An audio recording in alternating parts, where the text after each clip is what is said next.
Leche.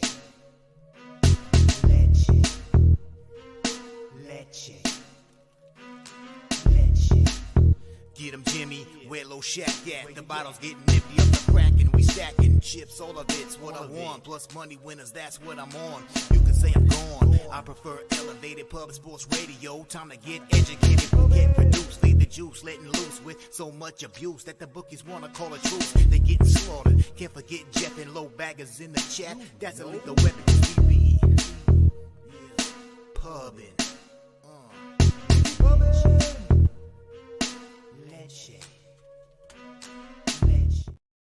Gamblers, punters, hustlers, low baggers, happy Thursday, August 10th to all of you. Thank you for watching Betting with the Bag right here on Pub Sports Radio.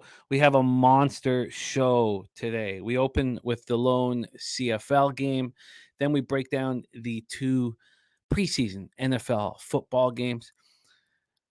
We started right where we left off last year in the preseason. 12-2 last year in the preseason. We cashed with the first quarter under 6.5 in the Hall of Fame game. And right now, with the way MLB and CFL have gone for me this year, I can't fucking wait for NFL. My God. Last year in NFL, we had a really, really strong season. We can do better, but I'll take it every year. ROI, over 10%, 10.32% last year.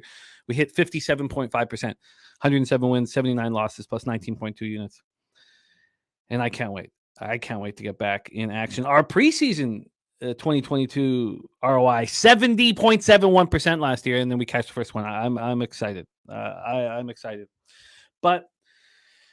And we have a ton of announcements, too, surrounding NFL that we would like to drop as soon as next week begins. But we have big news. Our Pub Sports Radio poker tournament is live. I'm signed up. Jose's signed up.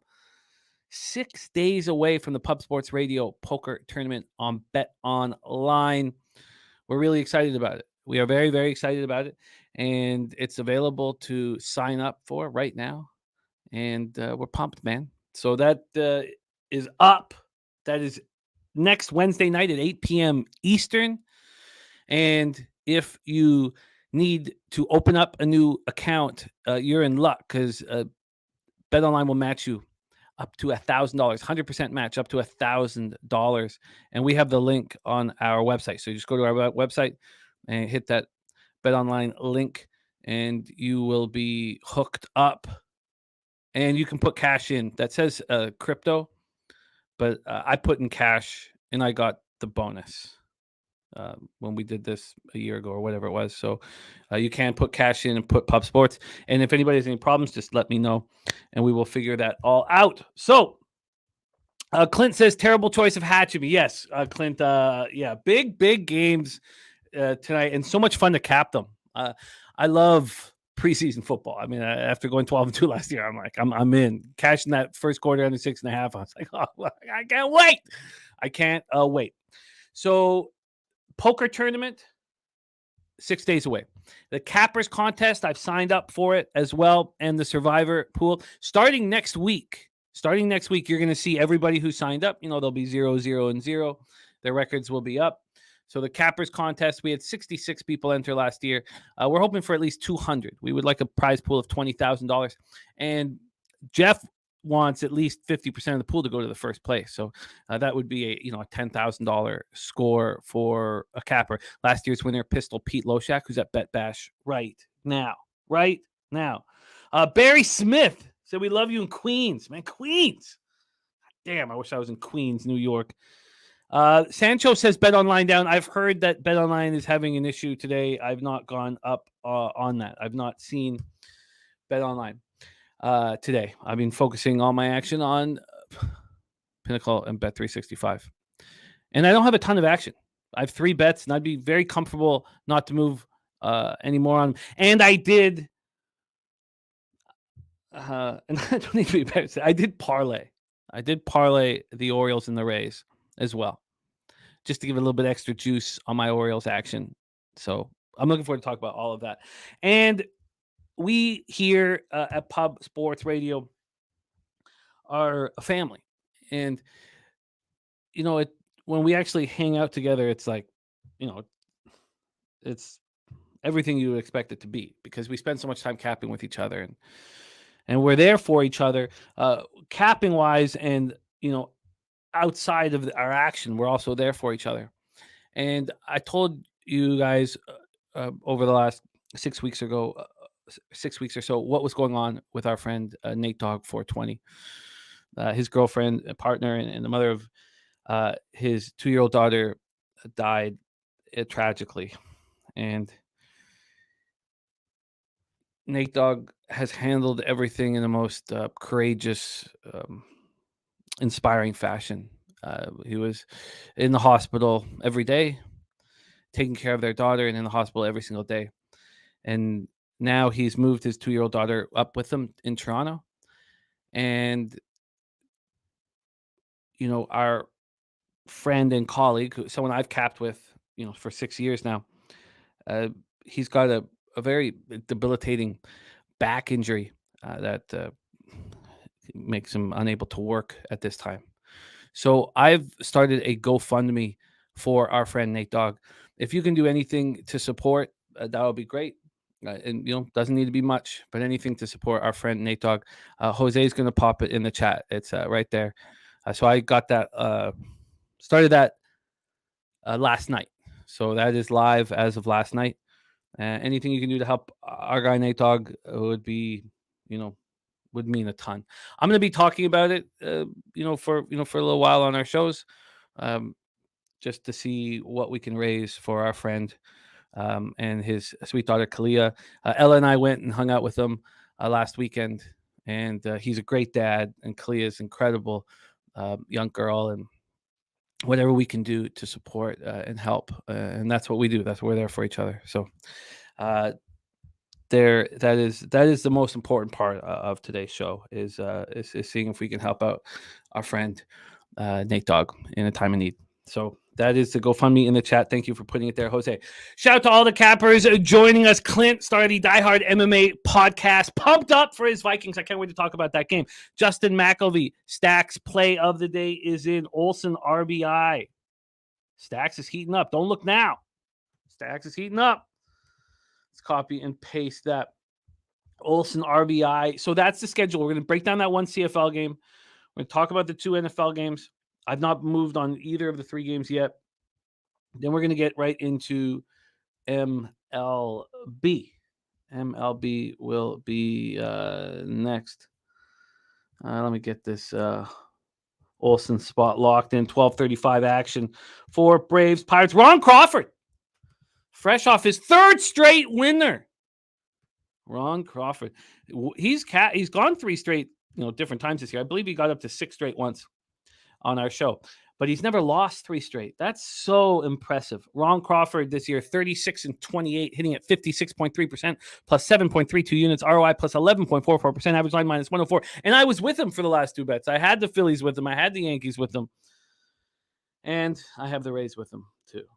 So this, and I don't know if this has happened, Ron, where we have the exact same action now. We've never had it all week. So hopefully we cash again, and then we hammer it tomorrow as well. I'm with you on the Rays, and we're going to hopefully be able to bet the Orioles game. There's rain issues there. It is possible that game is delayed or doesn't even go off. And God, we can't have it delayed for too long. I will be very, very upset if it's delayed for too long, because the Orioles are in Seattle tomorrow night. And I need my Orioles to be rested and to win. And so I'm going to be very uncomfortable. Very uncomfortable. That fence had Orioles and Rangers, so it was a tough day. Got to bounce back today. Maybe wrong way to start, but leaning Orioles. I moved on the Orioles. Jay Smooth. Remo says Dodgers easy winner yesterday. I pushed the Diamondbacks first 5 at plus 115, but Merle shoved. Merle shoved, just that Bobby did too. NJ Striker in the house. Nice to see you back in action. Mal, Hunter Engelhart, Wine Time Sports, Real Deal Prime, Sancho, Nut Flush, Allen, Serious Business, Morgan Spooner, Steve G, Real Deal Prime, Sean Pulliam, Perky Sanderson, Troy Torrance. Hunter said, got those lunchtime coins today. We ate yesterday on Cincinnati, Miami. Let's eat again. Mally Mal, 1-0 in the NFL preseason. 1-0 in the NFL preseason. And Raymond Reichart, Nasty Nate, Slow Jams, Arsenal. What a group. Morgan Spooner is moving here. Is that right? Sorry, let me just make sure. Morgan Spooner, Orioles money line. I was hoping, I didn't bet it at plus 100. I was waiting for it to go to plus 105. It got up to plus 109 at Pinnacle. Then it moved down to plus 106. So I just bet it at Pinnacle. I was hoping to just bet 365 or send it in at plus 105. I was unable to do that. Orioles money line, Orioles Astros under first 5, and Phillies Nationals first 5 under right there. And my guy, Michael Lorenzen, who I've talked about all season long, throws a no-no yesterday. Queens, New York, Barry Smith in the house, Tori Coker, Nasty Nate. There is Nate Dogg 420 right there in the chat supporting the show. We love you, Nate.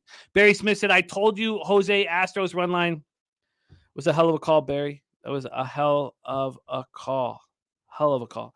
Oz B says, DC Capper rolling. Missed a massive 8-leg parlay by 2, but solid plays. Yeah, he's rolling. Oz B, our bartender at Harris Casino in Las Vegas. Oz B. Troy Torrance says he's going to get signed up for the Cappers Contest Survivor today. Jeffrey Moore cashed at Cincinnati first 5 money line with Jimmy. Hammered them at plus money, went down 1-0. Beautiful. Was feeling good for one, but damn, y'all knew what happened. Oh, I thought you meant you hammered them first 5 at Giant plus money, 1-0 in the 4th inning. I was scared to do that. I didn't do that. Yeah, it was just Cincinnati first 5 is what we want. I'm sorry that you got them at plus money. And yeah, they're yes, Hunter Engelhardt are saying, what's the buy-in for poker? Not seeing any info on the website. It's all there on the website. So it's all the poker tournament. You can sign up for it. I've already signed up for it. Jose, do you mind putting up we're going to have a new thumbnail up soon because there's more things going on here. There's also a $50 bounty on the head of Jeff Slaughter. 3 tickets to Bet Online Sunday Night Showdown.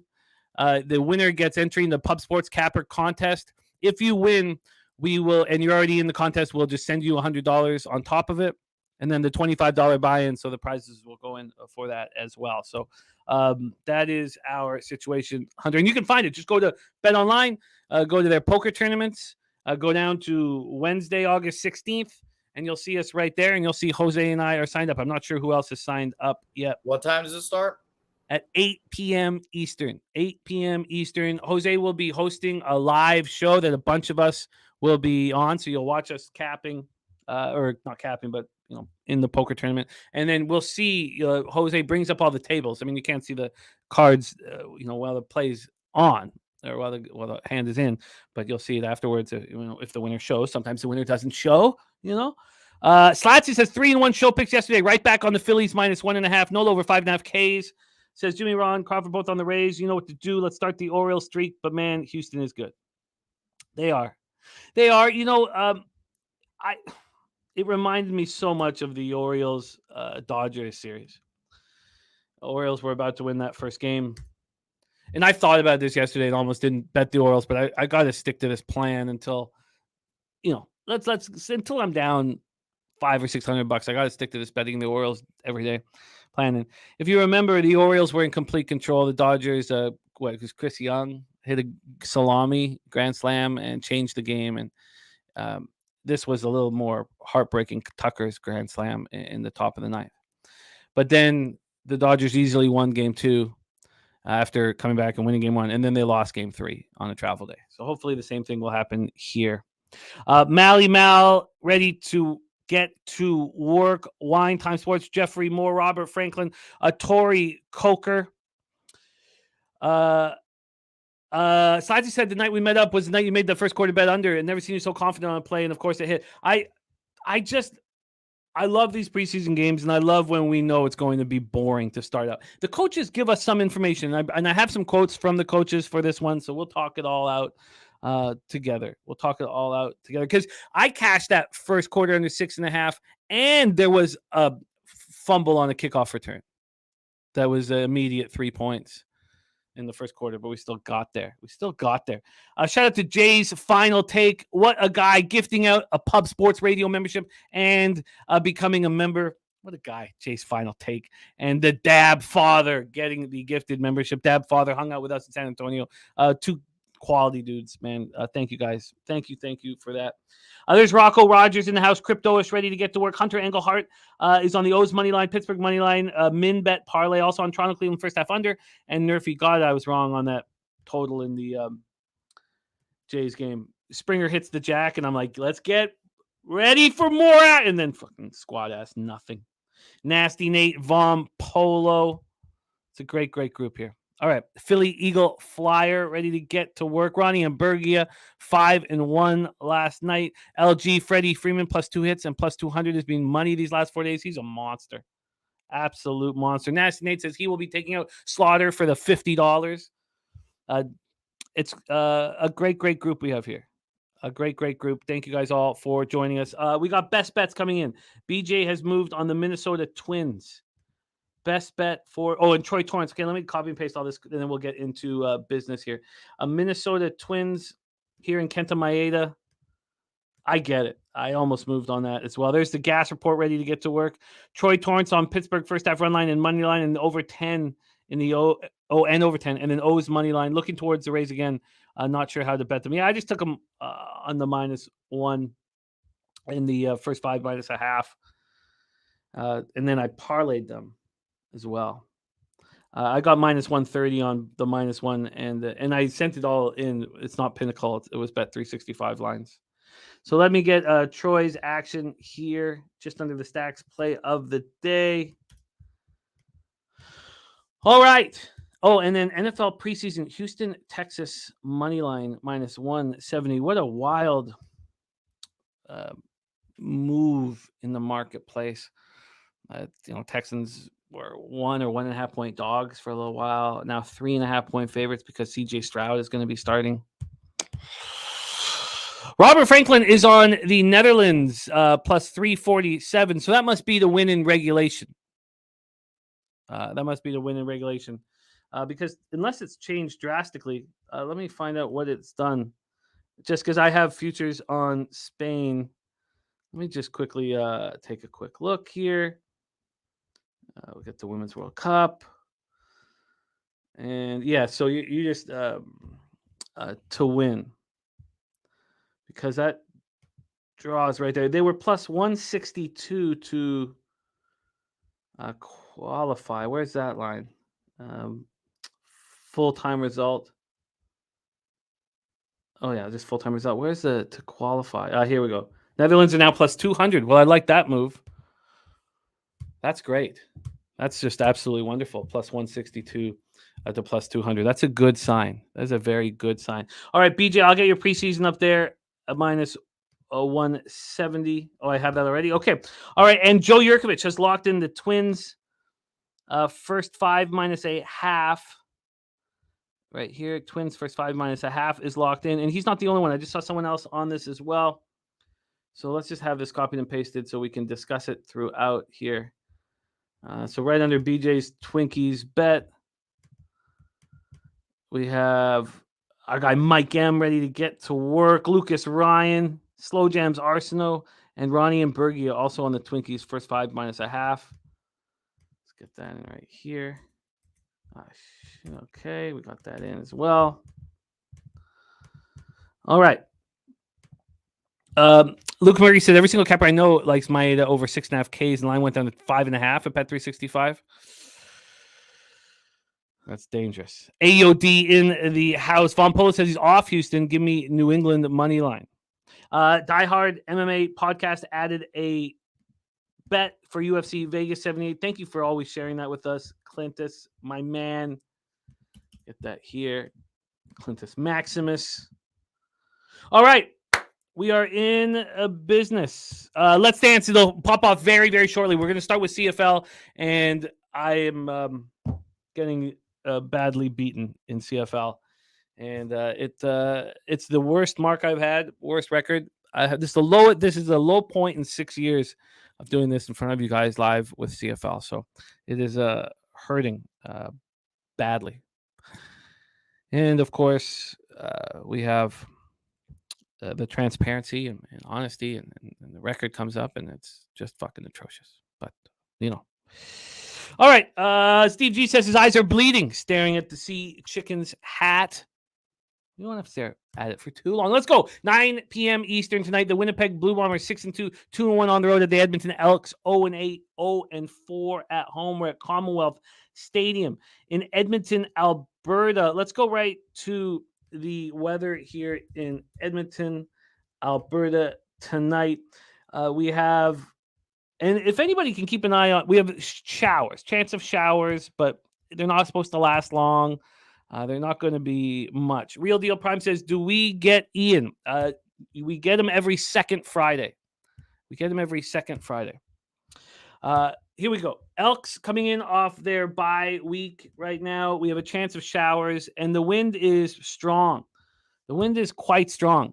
The Elks come in off their bye week, and they've made a bunch of changes. They were last seen suffering their 21st straight home loss, 27-0 in Week 8 to the BC Lions. Let's pull up the line history here in the game, and we have a ton of changes here for Edmonton, and some of them I approve of. I'm a big Jerry's Jackson fan. Let's move over to Pinnacle and see what they've done with this. Pinnacle opened this lineup at 11, moved to 11.5, moved to 12, moved to 12.5, and is now sitting at 12. So we have a 1-point move to the Winnipeg Blue Bombers. Let's go to the total here in this one. This one is sitting at 45. It opened up at 45.5. It lasted there for 2 minutes before it went to 45. That's where it stands right now. Interestingly enough, Bet Chris, Sharp Bookmaker, is sitting at 45.5. They opened it at 45.5, and they have yet to move it, but it's sitting at 45 right now. And I have interest in the under. Because of the wind and because of the amount of running that will take place here. Vital says, did you hear the comments by Juan Soto saying the Padres gave up during the Mariners game? I did not. But what a mess they are. Let's Dance says, this spot is too easy for the Bombers. A lot of people said that about the Argos when they went into Calgary last week. Let's talk about the spot, though. The Elks can't score, and they can't move the chains, and they average just 13.1 points per game. They're 0-8 on the season and just 2-6 against the spread. Now they bring in the best quarterback in Canadian college history out of the University of Waterloo, Trey Ford, dual threat. They're also switching play callers. Offensive coordinator Stephen McAdoo gone from play calling. Now Jerry is Jackson. Those of you may remember Jerry Jackson, quarterback at Notre Dame in 1999. He was a monster in his senior year, broke all the yardage record held by Theismann. That was, of course, broken again by Brady Quinn. But Jerry Jackson was very good at Notre Dame, and then he came over to the BC Lions. He signed on the practice squad in 2004. He stayed there till 2012. He didn't get a ton of run, but he was just a quality guy in the community. He was a quality guy on the team. He didn't complain when Buck Pierce was starting over. He never complained. He just did his job, and I'm a big Jerry Jackson fan. So we have Trey Ford at quarterback, mobile. It's going to be windy, and it could have rain showers at some point in the game. And, of course, there's no roof in Edmonton. You have a quarterback in Jerry Jackson who was mobile himself, and he'll be moving Trey Ford all over the place, which means Trey Ford will thanks, JPZ. Trey Ford will be able to get first downs. He does it very differently than like Taylor Powell, but he's going to be able to move the chains. He's going to be able to keep the clock moving. The Bombers had their bye week in Week 8. They returned last week to slaughter the BC Lions 50-14 at home. Their defense has returned to being absolutely dominant.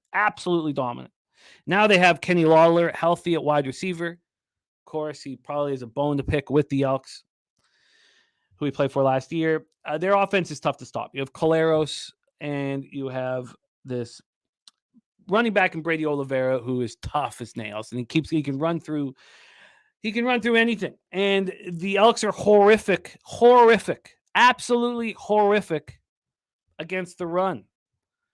And also, there is a possibility, and we see this often in CFL, when teams come in off the bye and they're not that alert. Does that mean I want to bet the Edmonton Elks here? No. God, no. I'm not going to make that mistake again. I will not make that mistake again. Now I have to keep telling myself that so I don't take their, first half team total over. Steve G says Broncos drafted Jerry Jackson in 2000. He was okay. Nate Dogg said Ford is new energy. Edmonton plus 12. I wish I could do that. I can't. But I don't think this game goes over 45. I don't think it goes over 45. And it makes me want to double up on the total. It really does. Makes me want to take the under 22.5 in the first half. I don't know if I can do that. But I have talked myself into the under 45. They're going to be running. Who knows how alert. And I may have to double up on the first half under. I kind of want to do it. Because what do we expect from Trey Ford? I'll tell you what we expect. He's going to be able to move the chains. He's going to struggle in the red zone. If you put that together, that is an absolute perfect under. So, with that being said, I'm interested in the first half under as well. I don't know if I can move on it, but I want to. Trebecca says the under correlates with the Elks cover. Trebecca, I thought that in the Lions game. So I had the first half under and the full game under in the Lions Elks game. But I also had the Elks +6 first half, and then I ended up moving on +8 full game later, and it was 27-0. Do we really? Yes, if I had a free play, I'd be interested in the Bombers. I'd be interested in the Elks first half. Sure. +7, I'd be interested. Or even in them first quarter. Yeah, I'd be interested. But I can't. I can't do it. Lucas Ryan says, I disagree. This is a 20-point blowout. As we've seen with the Elks, it can be a 20-point blowout, and I can cash the unders. So I just don't know if I double up on the first half under, but the full game under 45 I will be on. All right, let's move on to NFL. NFL, baby. And we have a brand new show that we are going to be dropping on everybody. We're going to start our promo for it next week. A brand new show. I can tell you the name of the show. I'll just tell you the name of the show. We have a new name for it too. Bankroll Blitz. Bankroll Blitz, baby. Our new show, Tuesday nights at 8 p.m. here on Pub Sports Radio. That's all I'll tell you. I'll give you a little bit. We'll announce everything, though, next week. Bankroll Blitz. And we were excellent last year. We started out really strong in the preseason. We just carried it over. We dominated week 1. We must continue to do that. Let's get to work here. We're 1-0 on the young season, catching that first quarter under 6.5. We'd love to get you on, Von Polo. You tell me when you're ready to rock, man. And also, I should tell all of you guys. I'll tell you this. We, of course, are going back to our big Sunday Pub Hub show, where we will have at least 8 cappers and their records. And, the first year, the inaugural year of NFL Pub Hub was won by the Big Ragu. Last year was won by Bobano. We're going to be doing that. And if there's any of you sitting there and can put together a decent shot with decent sound and want to be on NFL Pub Hub, want a shot with us on Sunday mornings, just hit me on Twitter. And we would love new voices. We always have been about that at Pub. And we want not only new voices, but voices that we've capped with in the chat. So hit me up, and we would love to have, and that Von Polo would love to have you on that with anybody who's interested. Okay. K Diggs, that's all you guys. So if you guys are interested, you hit me up and let's roll. All right, let's get to work. We start at 7 p.m. Eastern NFL preseason best bet already been delivered to us from BJ. Houston Texans 3-13-1, 3-6 on the road at New England Patriots, 8-9, 4-4 at home at Gillette Stadium in Foxboro, Massachusetts. 73 Fahrenheit rain, 8 miles per hour. It's funny when you look at a bunch of thoughts on this game. There wasn't a lot of talk about the rain. I didn't seem to get much about the rain. I think that it does play a role here. And another thing about sports gambling here for us here is, CFL, I'm struggling. MLB is hurt. And everything can change with a good NFL football season. Everything. Your outlook on life, your bankroll, the success of the year, everything. Everything can change with the success of the most important gambling sport in the world. Von Polo says under. Slow Jams Arsenal says Davis Mills and Case Keenum back up Stroud. Those guys are seasoned. I do not think.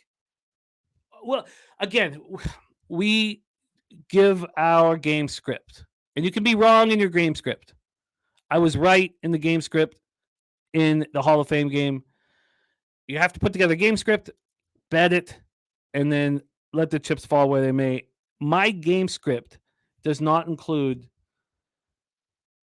Davis Mills playing at all.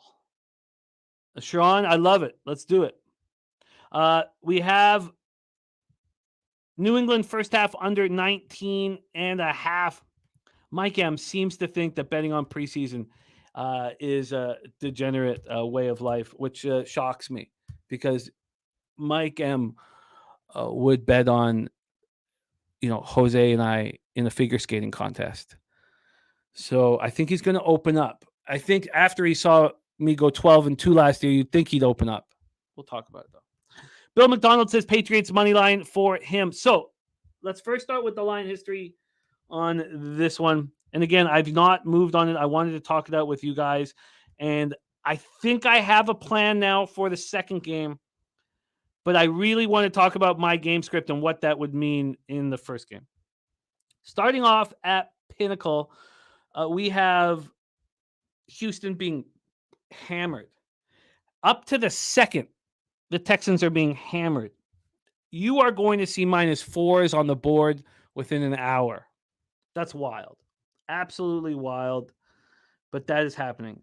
It is now juiced the -3.5 to -117. And this is all about CJ Stroud. At 2:11 p.m. on Sunday, these guys were 1-point dogs.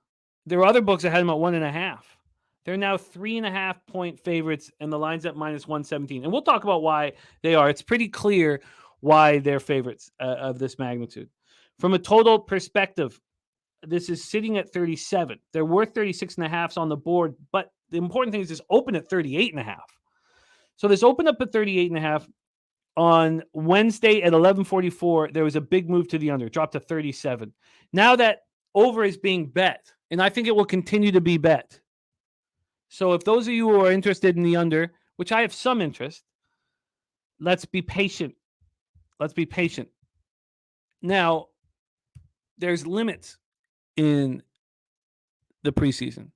So you don't see those major moves too often there's no $100,000 bet being allowed. Okay. Sorry, I missed a question. What is the line on the figure skating contest you speak of? We have discussed it. We were going to do it last year at Pubapalooza. We may be doing it this year. When did it turn into figure skating? Was it speed skating? Yeah, it was who's fat. Where did that go? I've turned it into figure skating contest. I want to see you in pics. I'm faster than you and your heavy legs. Well, no, we'll talk. We'll talk about how I can talk with you in ping pong, but I'll destroy you on the ice, obviously. Well, that's impossible. That's just a fact and possibility. So we could, however you want to do it, whether there's picks on or not, we'll battle. I'll tell you, Jimmy, I'm the fastest Venezuelan on ice, and you should be scared. Have you ever skated before? Ever? We talked about this. I've skated like 3-4 times. Okay. All right. Fastest on ice. Okay. All right. We'll see about that. Okay. So let's break this game down with what we expect for the game script.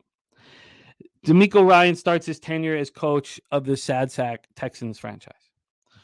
So the expectation from the betting public and the people who are on the Texans is that he wants to start this off with a victory. He has announced that CJ Stroud, the second overall pick, will be starting. This is him, quote unquote, right now as I see it, guys going out, hopefully getting a couple of series depending on how it goes. Stroud will go out there as well. Most of our guys will get work. We know that Stroud and Davis Mills are battling for the QB1 spot, and we expect at this point Davis Mills to get that spot in game one. We'll see. We'll see. The only other quarterback on the roster is Case Keenum. Case Keenum, in my game script, which could be wrong, is going to be getting the bulk of the play here. The bulk of the play, and it will be a pedestrian offense that Case runs. Now let's go over to Bill Belichick. He always keeps his cards close to his chest. I mean, we've been around him for a long time. He has told reporters the players who are least experienced will get the most playing time. So obviously that leads us to believe that Mac Jones will not see the field. So then Bill Belichick was asked straight up, he was asked, will Mac Jones start on Thursday? And he said, yeah, I don't know. So Bailey Zappi is the backup and Trace McSorley is the 3. They also made Malik Cunningham a big offer, the biggest undrafted free agent signing in the history of the New England Patriots. They signed him for $200,000. They're moving him. They've been transitioning him into a wide receiver, but over the last week, he's been getting a lot of reps at quarterback. So the expectation here is that, in my mind, Bailey Zappi may start, but Trace McSorley is going to get the bulk of the snaps, and then Malik Cunningham will come in the 4th and might be very good. Might be very good. Okay. So it all depends on how you see the game script. If you see the game script, CJ Stroud against Bailey Zappi and Malik Cunningham, well then, yeah, you're going to be interested in the over. Of course, you'll be interested in the over. But if you imagine the game, Trace McSorley up against Case Keenum, you're going to be betting the under.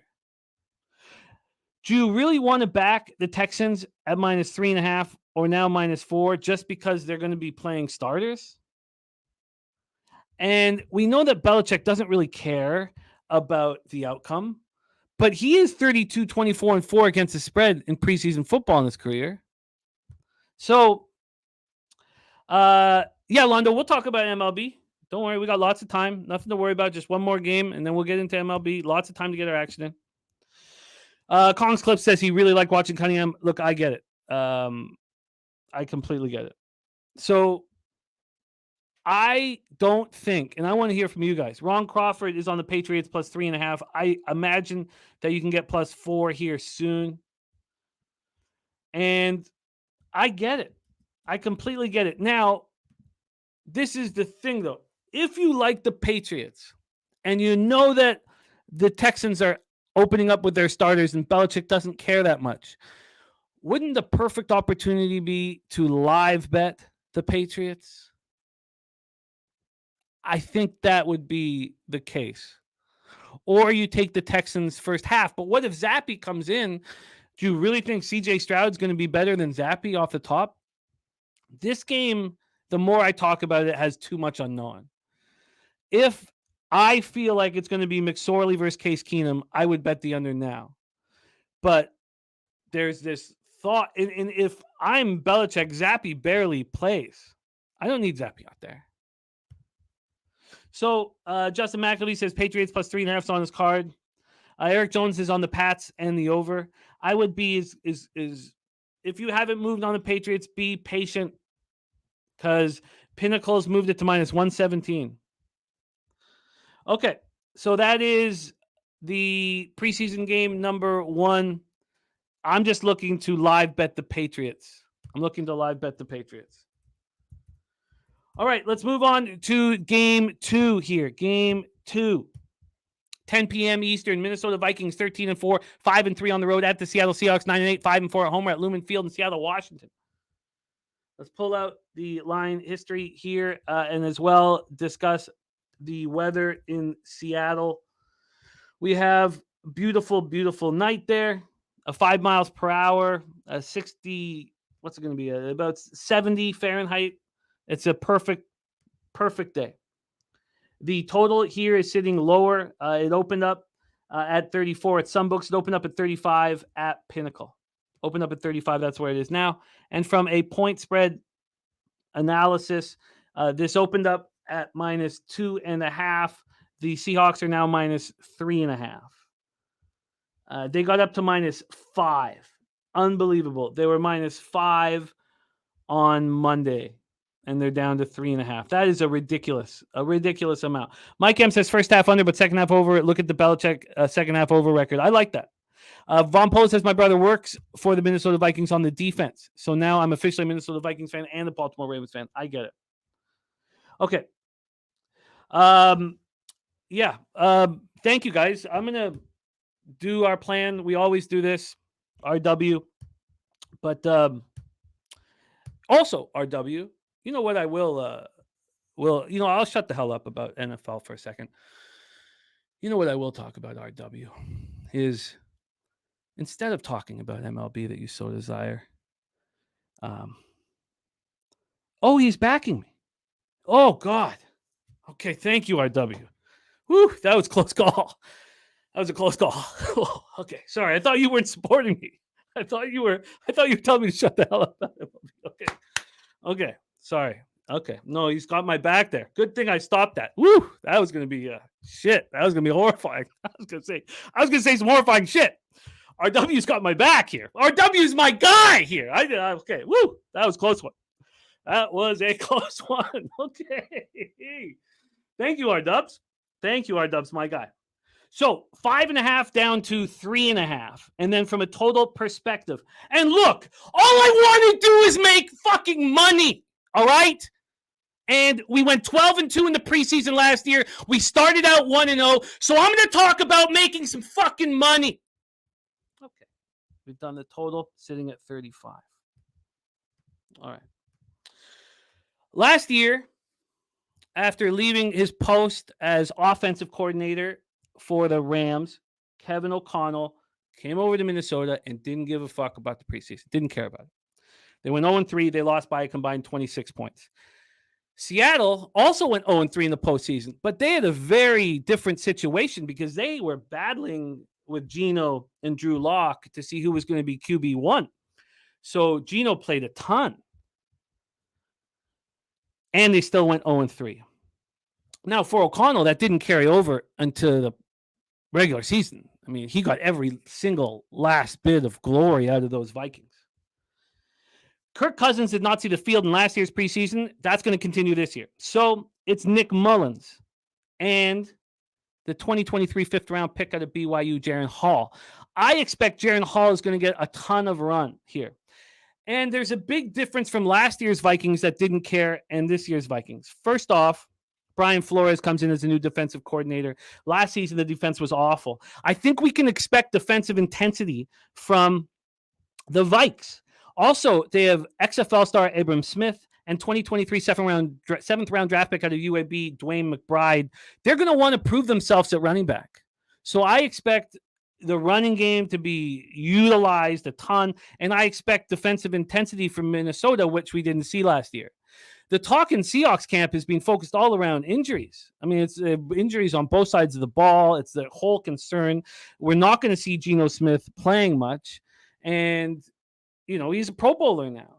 So Drew Lock, how long are we going to see Drew Lock? Because if I imagine that we're going to see Holton Ahlers, third stringer, East Carolina Pirate Holton Ahlers. So if that's the case, and Swiss Horton says, I know you hate the Vikings, but please know that they will win the division. If that's the case, I think this is a full game under. I do. I think this is a full game under here. So, Markel, what's happening? So I know we want to talk MLB here, but the game script is crucial. And what I think is going to happen in this game is Jaren Hall is going to be going up against Holton Ahlers, and it's going to be difficult to watch. I think that there's still going to be defensive intensity from the Vike side of things. I can't, for the life of me, understand how the Seahawks are 3.5-point favorites, and I don't agree with it. So moving past this here, I think the Vikings should probably be bet. Just because we know there's going to be defensive intensity of people battling for spots. But why did the Seahawks move to -5 in the first place? Is that going to be something that you want to be involved in, or do you just want to stay off? Nutflush on says you're really close to pulling the trigger on the Seattle team total under. I wonder if I can even bet that.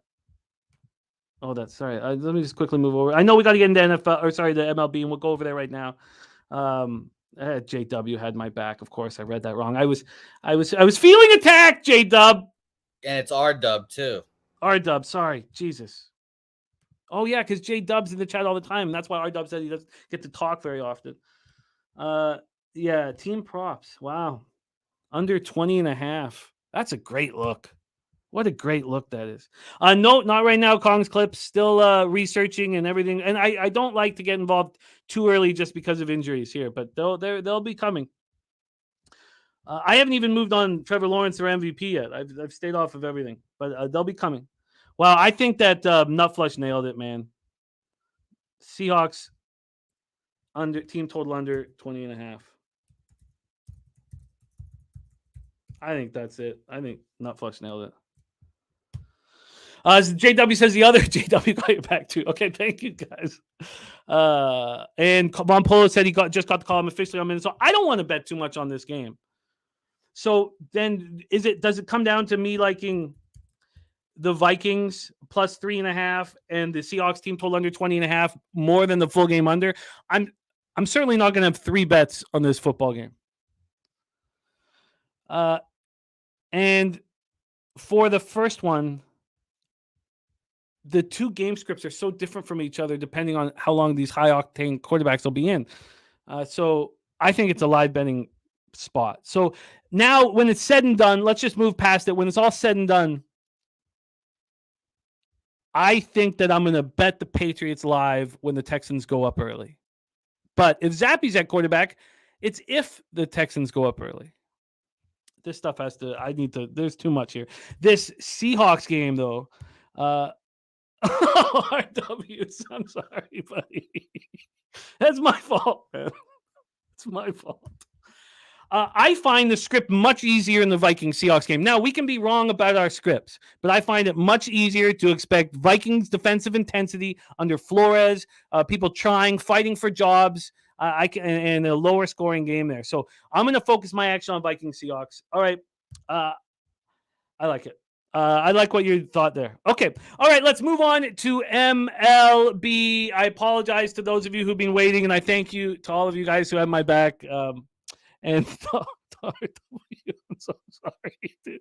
Thank God I took a second look. All right. I thought I was going to have to dive in front of you there. Jesus. What if he's chopping down a tree and you start going in on him? You might just lose a finger right there. All right. We still have 45 minutes until first pitch in Astros Baltimore. No need to worry. Let's stay calm. If you want to worry about something, worry about my bankroll and worry about my Pinnacle account after I told Nasty Nate that it was just looking okay. It got hurt yesterday. Let's get to work right now. And this is tough to talk about what's going on. I went 2-4 yesterday. Just fucking Diamondbacks, first 5 plus 115. Runners on second and third, no out. Bottom of the 5th. And can't get it home. Can't get it home. All right, let's get to work here. Sunny Springs, you're a good man. And first off, before we get into baseball, you like your Netherlands against Spain tonight?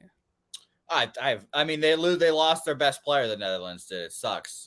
Danielle Van de Donk, who I talked about before, she got too many yellow cards. So we'll see if they make it through. I'd be pleasantly surprised. Oh, so that was the move from plus 162 to plus 200 was because I assume so. Okay. But that happened like during the game, when obviously like during the Netherlands game. So I mean, people knew about that. Okay. So. All right, great to see all of you guys. Remo says, let's talk CFL weekend games. We still have 45 minutes. Okay, we won't. Yeah, we're good. We got time. I love you guys. I love you guys. There's Dabra Cadabra in the house. Dabby will be joining us tomorrow night and tonight. The Unmuted Mic, episode 2. I'm excited about this. This is gonna be fun. I actually have a little bit of a grudge towards Dabby because he told me yesterday that I'd have to wake up and drive to Southtown to open up the studio for him. So I did not realize that until yesterday. So shout out to Dabby Cap. All right. Look at there's our guy Sabino and Guano, Rob McMahon. All right. One thing about this show is that we are a team. And when the two cappers you see in front of you right now, Jose and I are struggling in baseball. Fade us. Fade us. Also, tail the cappers in the chat that cash day in and day out. You know, and one thing that Pete always taught us is there's a lot of value in knowing who to fade. Let's get to it. There is. Shout out to Barry Smith, who I'm sure is rolling in the dough today.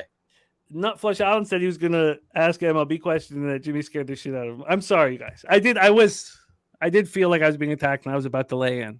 Yeah. We saw you wind up. We saw the wind up. Everyone was like, oh, geez, here it comes. And then R-Dub was like, what the fuck's about to happen? I didn't do anything. So shut the I didn't realize he had my back. I thought he was telling me to shut the hell up. Yeah. No, we saw. I definitely realized like midway through, I was like, oh, he read that completely. Okay. Yeah, R-Dub, come to Palooza 2 or 3, and Jimmy might owe you a beer after that. Oh, man, plenty, man. Remember, look at Sonny, our man Son Dizzle's bill on that first night at Palooza, $575, and that's with $4 drinks. Oh yeah. Great deals. Great. Yeah, deals. Yeah. He bought drinks for a lot of people, and of course, he didn't remember any of it. I respect Sonny. a lot. I saw a different side of Sonny that weekend. Oh, he's a great guy. Except for the kiss to Dabby. I never saw. I wasn't around for the kiss. I didn't see it either. But it's all just hearsay right now. When Dabby says stuff like that, it makes me just want to, do more things like that to him just to bother him. But it's whatever. AOD, I want a Pistons hat. I would like a Pistons hat. I love Detroit. Actually, I thought I had a Detroit bet, but let's get to work. All right, Mike M is going to get us started. Kramer 17-5 straight up spot. Also, Baltimore 7-0 when facing a sweep. And Dino has already faced this team twice this season. So 17-5 straight up. Also, Baltimore 7-0 when facing a sweep. So let's pop that here right now. I moved on the Orioles just with the regular $150 bet, but then I added a bet on the Orioles with the Rays. Now, Gifted Cartel says Kramer's 2-0 with 0.54 ERA and 2 career outings for Houston, but that was last season. Altuve 4-7 against Kramer, while Bregman is hitless in 7 at-bats. Okay, so, and Sabino says Astros money line, thank me later. Yeah, it's not a good sign there. It's not ideal. So, and we know what Sabino does. He cashes. He cashes and he cashes. Yeah, he cashes and almost retires, and then from the brink of death doesn't. Let's get into the weather first, and then Ballpark Pal second. And let's talk about the lineups and everything. So first off, the weather is 76 Fahrenheit, 5.4 miles per hour. Has it stopped raining? Von Polo, has it stopped raining in Baltimore? Is it cool? Are we going to get to start right on time? Because I would like to live bet this game while we're here. Secondly, we'll go over to Ballpark Pal here.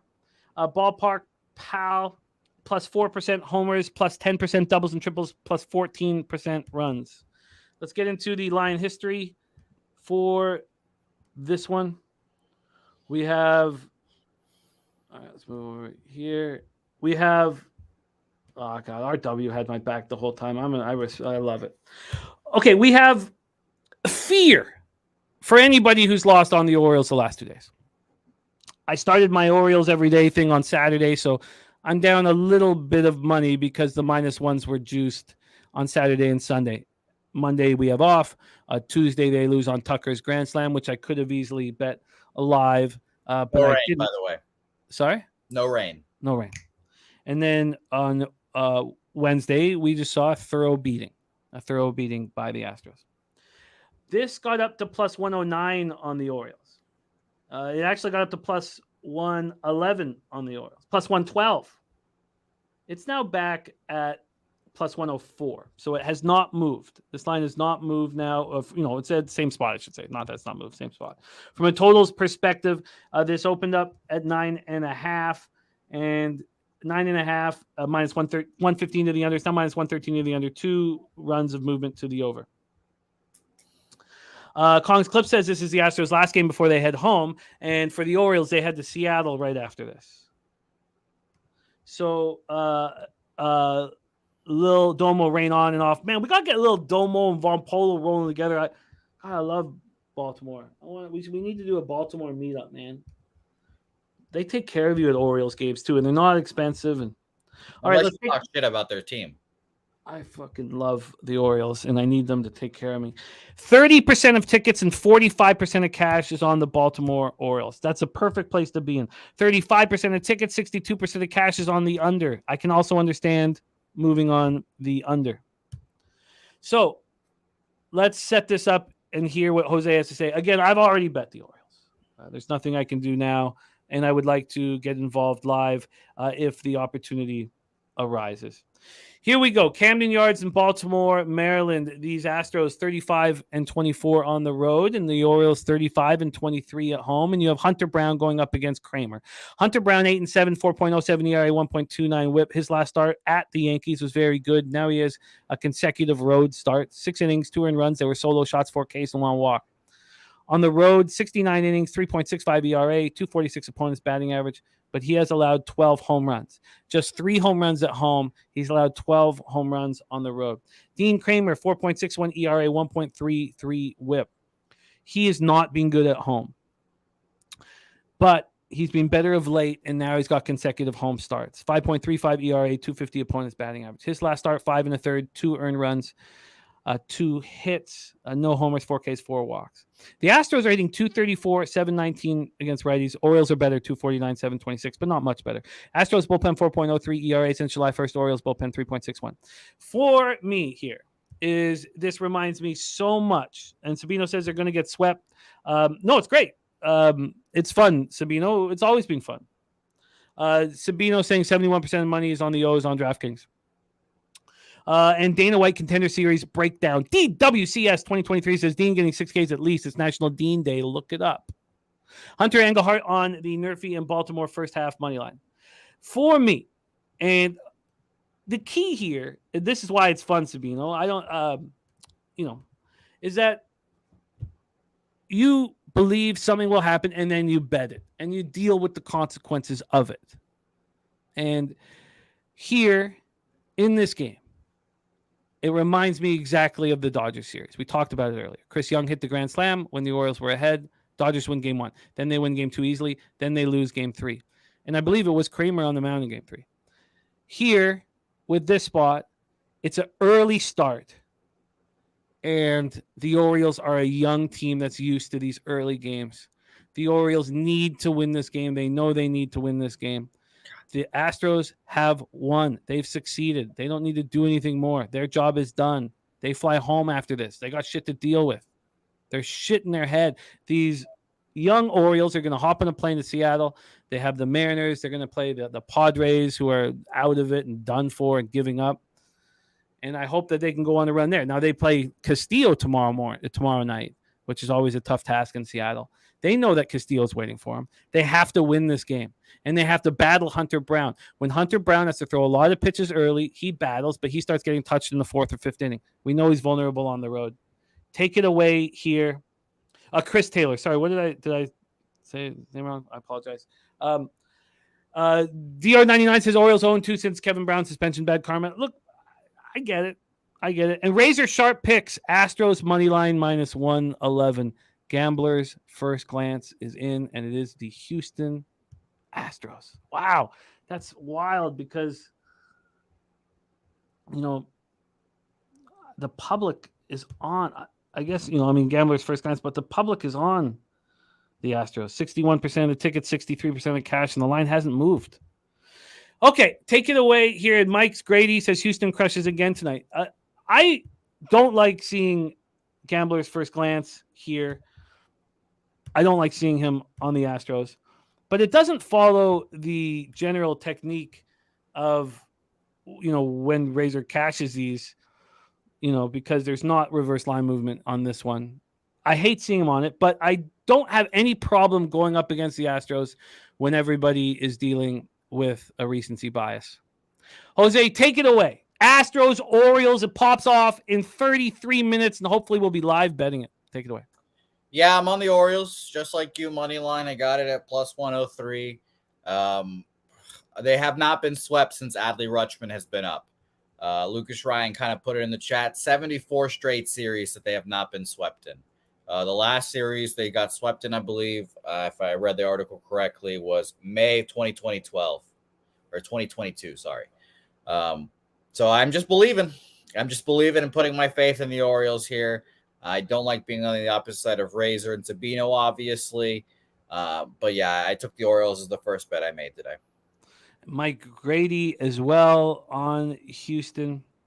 Joe Yurkovich staying off of this. Sancho says Orioles win last game. Probably. He's just going to bet the under. Do you have and Justin McElvey on the Orioles team total over 4.5 at plus 104. Do you have a feel on the total? I'd lean under because both teams are getting away after, honestly.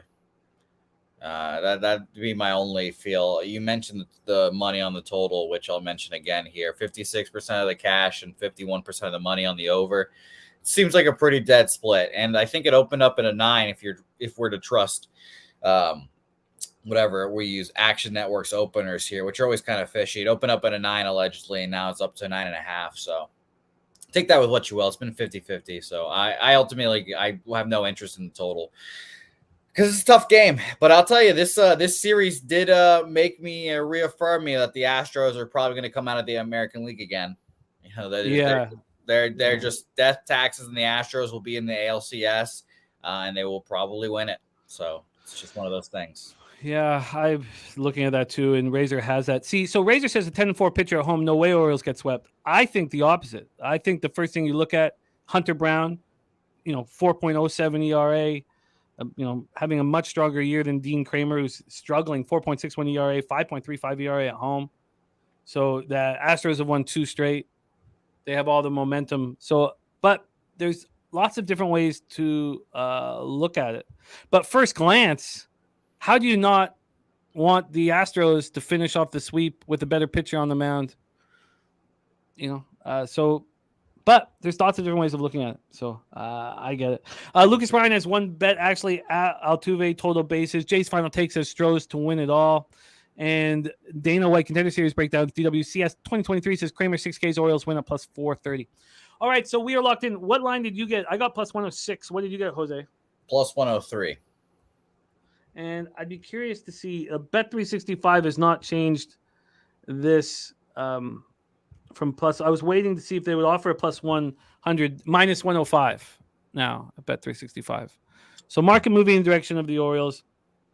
I like this. Fucking didn't matter yesterday. That shit pissed me the fuck off, man. That was unbelievable. DR99 Altuve run, Jordan run. This is part of the fun. So, it's fun having people on different sides. It's fun when it's not just a bunch of yes men doing their thing. It's fun. So, we will get to watch this game here in 30 minutes. Let's move on to the second spot on the board, 12:35 p.m. And Brett Kinney saying Astros money line. Astros make a statement that the O's, they like the big brother teams like this. They do. Troy Torrance says Astros have swept one series on the road all season. It was against the Braves, and that goes to what Brett Kinney is saying. Hunter Engelhardt says, why not take the reverse -1 line? One thing and I don't know if this is the right way of doing it, because I said this was going to be -1s, throughout, but is because and I don't know if this is right, and I might change it, but in NHL, I was saying if it was plus money, I would just let it go and just take the plus money on the money line. And I'm not sure if that's the right way of doing things, but that's why I'm getting plus money. It's enough for me. Yeah, I took both the last 2 days, and you guys see how that went for me. So I just took one today when I probably should take both again. Philly Eagle Flyer on the O's first 5 and under first 5. It's funny how some members of the chat will say stuff and have a comment and they'll stick in your head, and there's certain cappers that you'll be thinking about, when you're out fucking running errands and RW will be in my thoughts. Thank God I read that line again. Yeah, Remo said that he could see the chin comment coming very quickly out of your mouth after. I felt a little attacked, and I was about to fucking hammer down. Never. RW had my back always. Don't put baby in a corner. Dude, you never saw that movie? Of course I did. How did you see that? How did you see that movie and you know no other culture from that decade? Helga. Oh, God. That's horrific. All right, let's move on. Atlanta Braves and Pittsburgh Pirates. We've already heard from a lot of cappers that they're moving on the Pittsburgh Pirates. Brett Kinney liking Altuve RBI. Joe, you're going to say Braves are minus 189 now. And Mike M, are you okay? So Mike M double dipping here on these unders. Mike M is double dipping here. First 5 under 5.5, full game under 10. It's funny because I thought Bailey Falter showed promise. I was surprised that he was, thrown out. I was very surprised. We've already heard Troy Torrance on Pittsburgh Pirates first half run line and money line, and he's on the over 10. Stacks play of the day is Olsen RBI. Let's talk about this one. PNC Park in Pittsburgh, Pennsylvania. We'll start with the weather. Let's get that going. What did I do with it? It is gone. Because it's gone, I'll just go into ballpark. How did I fucking lose that? So ballpark pal here has PNC plus 8% homers, plus 17% doubles and triples, plus 11% runs. Slow jams Arsenal on the Braves and over. Hunter Angerhart, as I said. Pirates first half money line. Disaster avoided, Sonny. You're absolutely right. Thankfully, our double had my back, and it was would have been a grave error, a terrible mistake. PNC Park in Pittsburgh. Okay, let's go into the line history here for this. Mal saying that Elder is bad now. Let's go over here to this total at 10. It opened up at 9.5. It lasted there for 2 minutes. 2 minutes, and it goes up to 10. And it's been at 10 until 11:30 a.m. till about 40 minutes ago. Moves back to 9.5, and now it's back at 10. Wow. I wonder if Mikey's onto something here with this under. Sort of a gambler's first glance as well here, because you would initially think over, especially with the way Elder's been throwing. Let's go over to the money line in this one. We have Pinnacle hanging the Braves at minus 191. They opened at minus 217. That tells you that Falter could throw here. Hunter Engelhardt says Elder is a fraud. Raymond Reichart said, was there a gift or a pimp slap play today? We have big news here on Betting with the Bag. As we've had TJ coming on live to deliver the gift on occasion. So will our friend Mike M. He's going to start jumping on the show to deliver some plays of the day. We'll be starting that very soon, at least for sure next week, hopefully tomorrow, but that will be something that we will be beginning here. Mike coming on live to deliver his. So we need to build our intro. Maybe we should start that next week and Jose and I can get that intro going for it. But Mike will be joining us live for his plays of the day. Okay, so we have a big move to the Pirates and a slight. I don't know if it's I guess you can't call a move to the under, but jumping from 9.5 to 10. We come here to the cash flow. 25% of the tickets, 45% of the cash is on the Pittsburgh Pirates. From a total side of things, 46% of tickets, 48% of cash is on the under. Thank you, R-Dub, my man. Respect. R-Dub has my back. He's out there chopping wood, backing me up. Bryce Elder, 8-3, 3.43 ERA, 1.23 WHIP. 92 Ks in 126 innings. Last start was ugly. 7 runs, 5 of which were earned over 4 1/3 at the Cubs. We know what the Cubs have been doing. 3.41 ERA, 231 opponents batting average on the road. Going up against Bailey Falter. His first start here with the Pirates was pretty good. 4 innings, 6 hits, 1 earned run, 2 Ks, 1 walk, and a 3-2 loss at the Brewers. Braves are smashing lefties, 275, 835 OPS. Pirates versus righties, 225, 710. Let's bring up the lineups here also. Here we have both confirmed lineups. And we have Acuna, Albies, Riley, Olsen, Darno, Ozuna, Arcia, Pilar, Harris. For the Pirates, Palacios, Reynolds, Hayes, Rivas, Davis, Sawinski, Peguero, Triolo, and Delay. Pretty ugly lineup.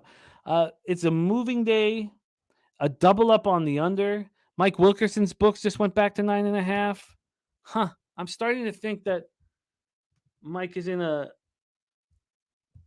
pretty sharp spot there.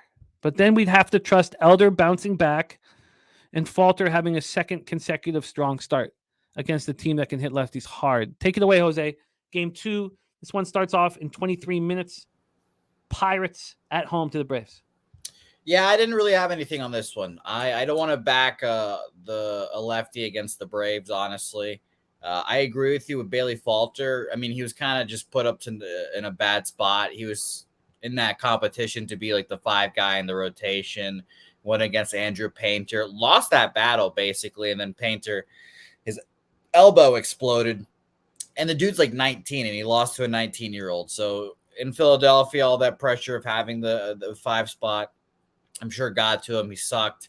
Now he's pitching like carefree on the Pirates, who obviously aren't playing for anything anymore, and I'm sure it's very nice he can just go out there and do his thing. And he had a good start against the Milwaukee Brewers, but the Brewers are horrible against lefties, and now he's facing a Brave squad that is a juggernaut. I mean, I can get the underlook with the market move moving down to the 9.5. I understand why you guys are looking to the under here, but I just don't want to bet it here, so I pass. And I don't trust Bryce Elder either, so it was just an easy pass for me, unfortunately. The market didn't help me out, and I don't get a plus 300 or whatever to fade the Pirates or fade the Braves here, so nothing for me. Yeah, Remo saying Braves can get 10 on their own. Rob Free saying Elder can kiss his ass. Ain't no way he can be trusted. Troy Torrance says told us to move to the over and close at 10 or 15 and 7 to the over, but he says he doesn't like seeing this one bouncing between 9.5 and 10. Brett Kinney says why the line movement in this game? Well, it's tricky to decipher. Basically, the total opened up at 9.5 and was there for 2 minutes before it went to 10. So clearly there was a cappers that Pinnacle trusts and uses to analyze if their lines are tight by what bets they make, and they immediately bet the over, I'm guessing, with limits, and it moved to 10. Now it's kind of slightly back to 9.5. You know, I love the big balls from the chat that are backing the Pittsburgh Pirates here, but I can't bet on Falter here against the Braves. Pirates have been playing them tough. Like, I get it. Eric Jones saying 11-2 over spot. My Mally Mouse saying the total for the first 3 is 3.5.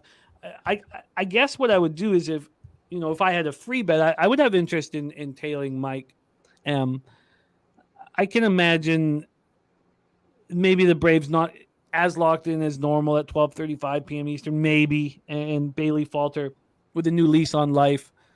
And then you have Elder, who, had 2 really good starts against the Brewers before he got lit up again in his last start. Nate says that he wants action on this game. So going over everything, you have Mike M double dipping on the under. You have Justin McElvey on Olsen RBI. You have Troy Torrance on Pittsburgh first half on the run line and the money line and the over 10. Von Polo on the Braves team total over. Slow jam season 8-4 game. I just can't. I'm not going to say. I'm not going to give anything out that I'm not going to bet. And I've got my action, but it sounds like it's not going to start on time. We have people saying that the Orioles game's not going to start on time, which would make me angry because I really kind of am excited about that game at 12:35. But that's it. Jose, you're staying off? Yeah, nothing for me. So for me, I'm going up against Danger at 12:35. But we also have a game at 1:10 p.m. We have 2 games at 1:10 p.m. So let's hammer those, and then we'll do a full review. But you guys need to know about the game that's popping off in the 2 games that are popping off in 19 minutes. And we have a gambler's first glance on the Baltimore Orioles. Gamblers first glance on the on the Houston Astros. Jesus, what's wrong with me? Gamblers first glance on the Houston Astros. And Jose and I are on the Baltimore Orioles. But with the way Jose and I have been running, you can be pretty confident in our friend Razor Sharp Picks action. Gamblers first glance. Oh, where's this giant beard? Oh, there we go. There it is. There you go.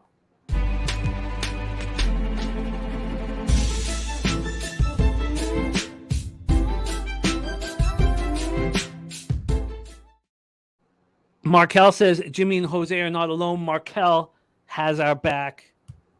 But, Nate Our Dogg Dub has our back. Say what? Our Dub has our back. Well, we know that. Out there chopping wood, ready to fucking kill for us. All right, let's move on. 1:10 p.m. Eastern next up. And this is a spot where we've seen a lot of people on the Minnesota Twins. BJ, best bet, Minnesota Twins. Joe Yurkovich, Twins, first 5 -.5. Ronnie and Bergia, Twinkies, first 5 -.5. And Steve G shouting out our friend Razor. Now, Sean said, I said over and over, you're going to fade the Braves at all, you need to look at the Dogg team total over. Says the Braves can literally put up 8 runs in the blink of an eye. Eric Jones says Twins 7-4 to the over in this spot. Detroit also 7-3 to the over. These Twinkies 27-32 on the road. Tigers 25-33 at home. We're at Comerica Park in Detroit, Michigan. Let's take a look at the weather here for this one. Let's see if I can pull up Swish again. I don't know how I fucking lost it. While we're waiting for that, let's see what we are. Oh, we got it up here. So we have 81 Fahrenheit, 11.3 miles per hour, right to left. 11.3 miles per hour, right to left. Stays between 11.3 and 12.1. So then we'll go into Ballpark Pal and see what their expectations are. Of Comerica Park, minus 1% homers, minus 5% doubles and triples, but plus 7% runs. Plus 7% runs. Good says he's fading the Fat Boy from Toronto. Fat Boy had a good start last out, and we're going to get to that game after this one. Let's take a look at the line history for this one. It is delayed in Baltimore. Damn. I want action. Jose, I want action. I want it right fucking now. I'm pumped up. I want to live bet this fucking game. No sauce either. I want to live bet this game with all of us here together. I'm 6-0 in my last 2 Monday Night Lives, 3-0 each night live betting. It's when we're with the group, you're sharper, you talk it over, and then you hammer it. It's just Detroit, Minnesota opening up minus 140. They're now at minus 154. There had been no move to them, and I didn't know why. I couldn't figure out why. This was a 3-cent move. At 7 this morning. There was 3 cents more. So at 6:46, it was 3 cents. At 1:30, it's like I was looking at this last night. Last night, there had been a move to the Detroit Tigers. Now we have a move to the Twins. It got up to minus 161 at 11:13. It's now minus 154. So we have 14 cents of movement to the Twins. And I get it. Maeda's pitching well. And it seems like the book is out on Reese Olson. So the total in this one is sitting at 8.5. It opened at 8.5 minus 102 to the under. It's now minus 111 to the under. 9 cents of movement. Saturated Razor is on the Houston Astros. The Houston Astros. Look at our Dub. Found out he's going to be a dad yesterday as well. So we had on the specs. Look at that. Well, don't come on. That's our Dub. Congratulations, man. Very exciting. We've got a bunch of dads rolling right now. Big Show Picks about to be a dad. Is the son on the way? Congratulations. What was more exciting for our Dub? Avoiding your tongue lashing or finding out he was a dad? I don't know. Oh, come on. That's exciting. Our Dub. Our Dub going to be a dad. Congratulations. It's extremely enjoyable. It's also, painstaking and difficult at times, but in the long run, outside of your door when you're trying to cap baseball games and such. In the long run, it'll bring great joy to your life. Okay, so let's take a look at the cash flow. 75% of the tickets, 87% of cash on the under, just an 11-cent move to the under. Then 30% of tickets and 48% of cash on the Detroit Tigers.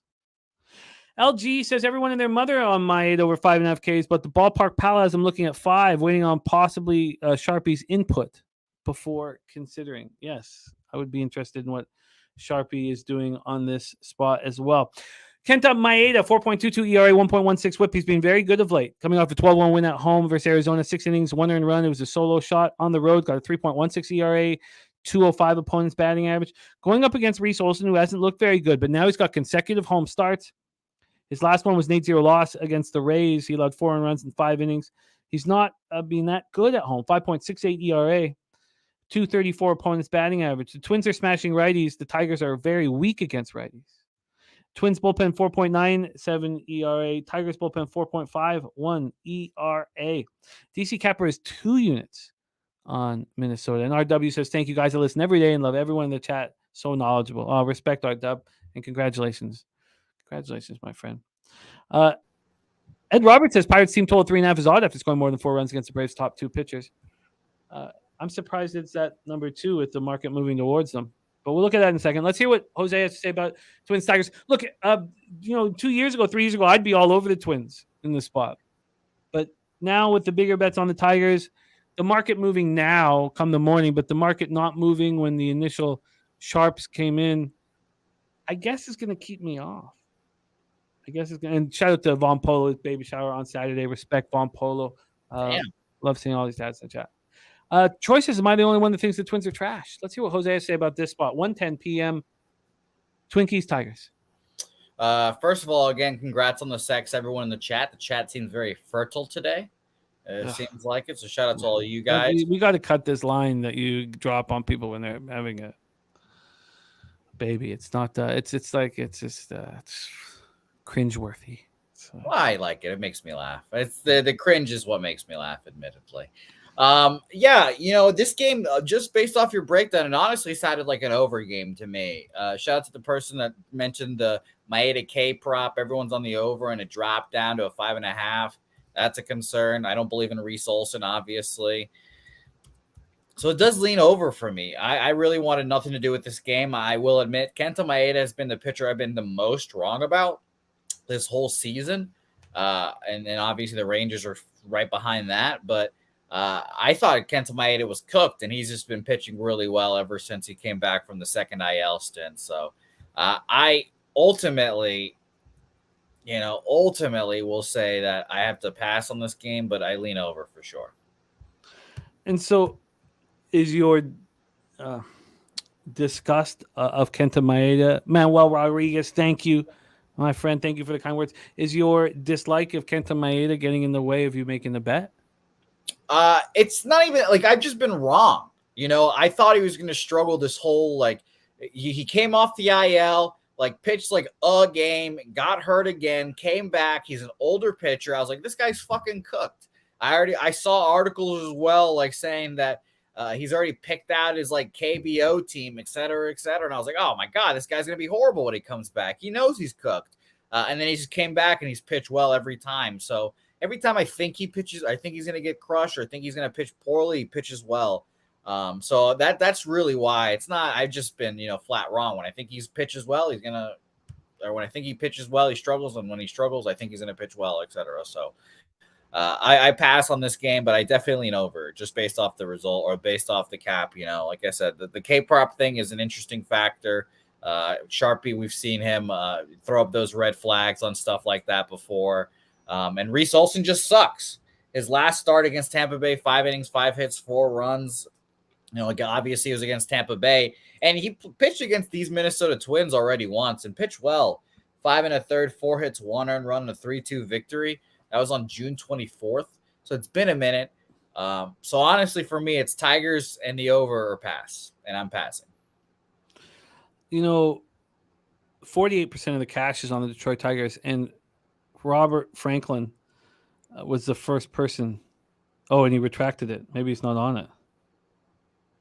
So I don't see anybody on the Tigers, and that's strange. Londo said he likes the over 8.5 and maybe a small shot of the Tigers money line. Rocco says the line dropped on this K line when the lineups came out. If you guys bet K props, then this happens with just about every K pop every day when lineups come out. Line either moves up or down. Robert Franklin is on the Tigers money line. Yeah, that's where I'm off. Okay, so let's just take a look at this lineup here for Minnesota, Detroit. Julian, Polanco, Correa, Kepler, Jeffers, Wallner, Castro, Gallo, Vasquez for the Twins. No Buxton? No. For the Tigers, Avirling, Green, Ibanez, Torkelson, Carpenter, Baez, Rogers, McKinstry, Short.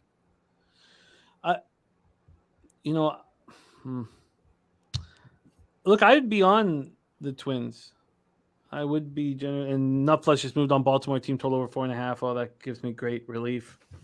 I would be on the Twins. It's just the market didn't just move over to. Okay, like if you look at the Rays game, we'll get to that soon. The market just from the beginning was going right to the Rays. I mean, just going right to the Rays right from the start, and that was a spot where, I mean, now the tickets and the big bets are on the Rays, but that wasn't at first. At first, there was more bets on the Cardinals, and the market was just, flying towards the Rays. That made it a no doubter for me. Here, I have some doubt, and as much as I want to kind of move away from the strictness of I need sharp action on it because I've left it alone with the Orioles, I still should stick to it. And in this case, I will be off the Minnesota Twins, but I can't imagine what the Sharps are seeing with Reese Olson. And now we do have a 14-cent move to the Twins, but that didn't happen until the public got up and started hammering the Twins. Okay, so we're going to move on. Let's talk about this spot at 1:10 p.m. Primetime 99 said Olsen had 9 Ks against these Twins last time. Olsen looked phenomenal when he came up. But all right, let's move on. And we've already heard from some of our cappers that there is a fat boy pitching for the Jays that is going to be faded by some of these. But Troy Torrance says he wants to back the fat ass in Toronto. Wow. Jeez. Alek Manoah takes a lot of hate. Is that because he was is so confident? Well, first of all, I'll say be careful what you guys say in the Twitter streets. If you guys make fun of someone's weight, they'll come for you. First of all, I'll say that. Some people will come for you. I mean, you were talking about a teenage girl. I think that's probably that's probably the thing. I think they're thinking that Alek Manoah can take it.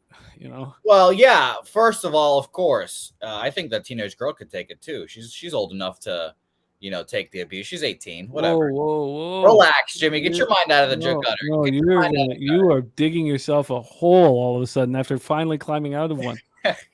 Jeez.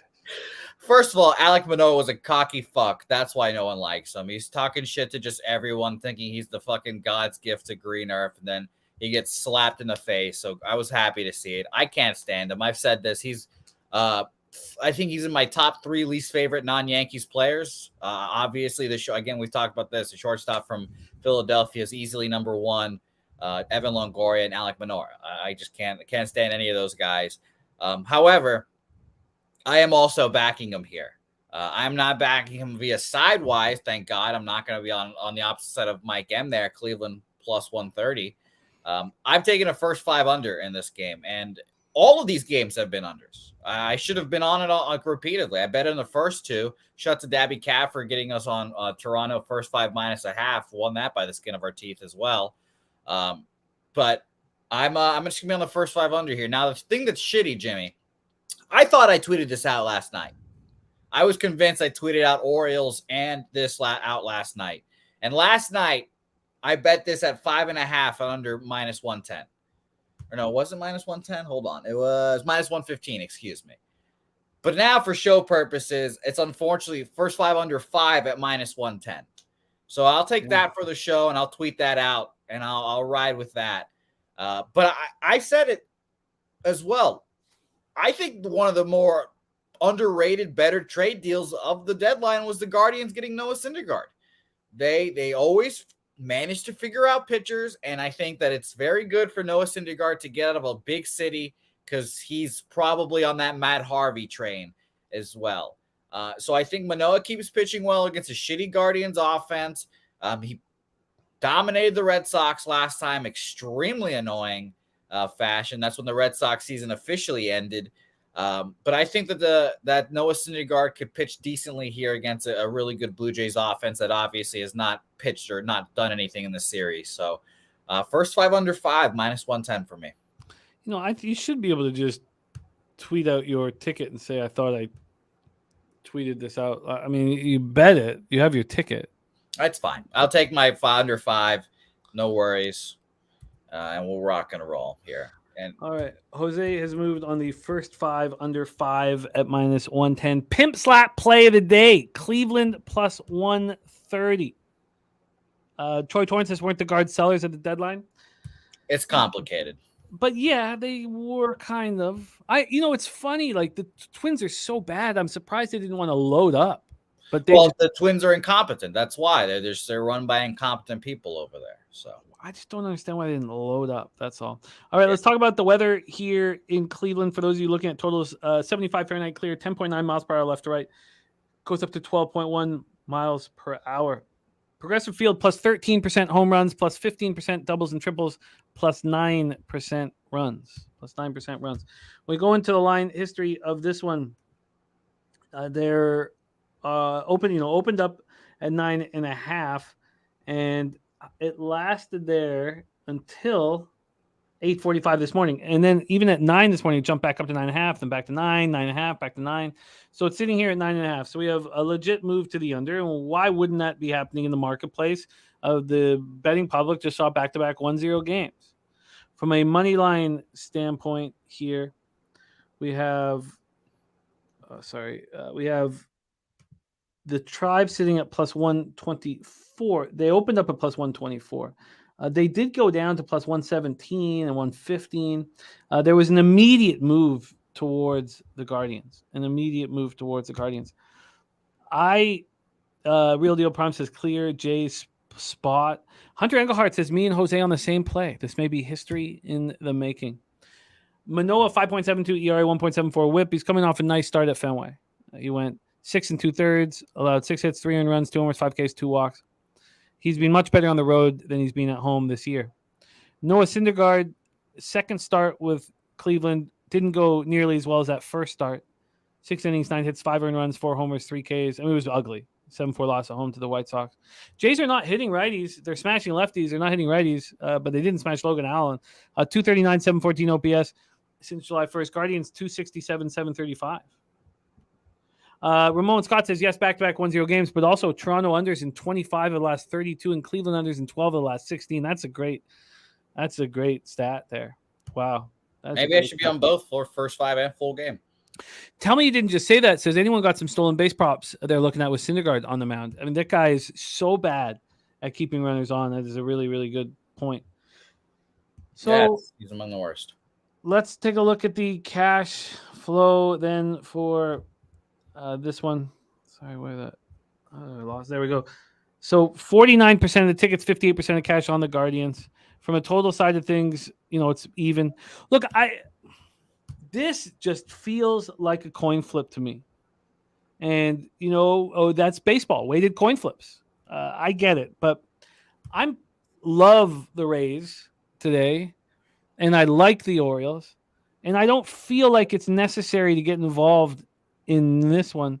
The lineup for the Jays: Merrifield, Belt, Guerrero, Springer, Chapman, Jansen, Schneider, Lukes, Espinal. What an asshole that fucking guy is, Schneider. What an asshole that guy. Unbelievable. Comes up and fucking drops his mustache. That I literally, that's my mustache. I feel like I just watched a white version of me just come up and fucking drag his dick around the Red Sox all fucking weekend. I think there are some differences in physique here. I think there are some. No, we're only speaking stashes here. Okay, just stashes. Yeah, I think there are very some differences in physique. Also, do you think a man like Schneider would do this?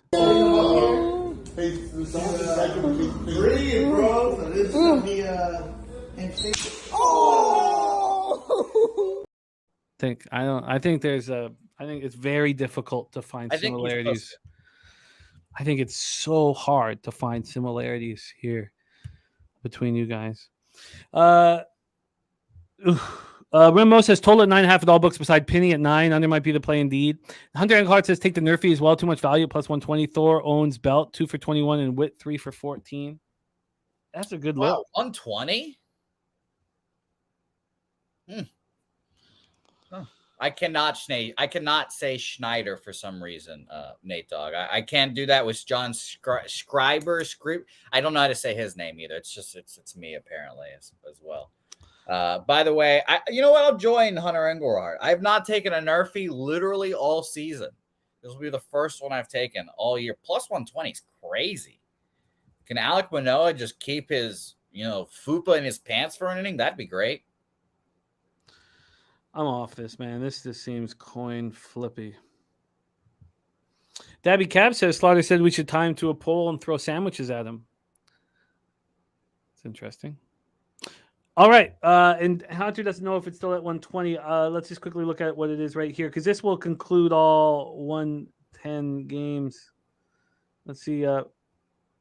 Yeah, I got Nerfy at plus 110 here. Okay. I am off of the Jays game. So to review action for afternoon, the Orioles game has been delayed. Can you, while I'm reviewing action, can you go to a beat writer and see if they're going to give us a time when it's going to start? Because I'm itching for some goddamn live action, and I don't have anything till the Rays game is going to piss me off. Now, I will bet live. Lucas Ryan did throw up in his mouth a little bit. That'll happen when we listen to Jose through a whole show. He hasn't called anybody baby boy yet. But I respect the rules. I can't do that on this program.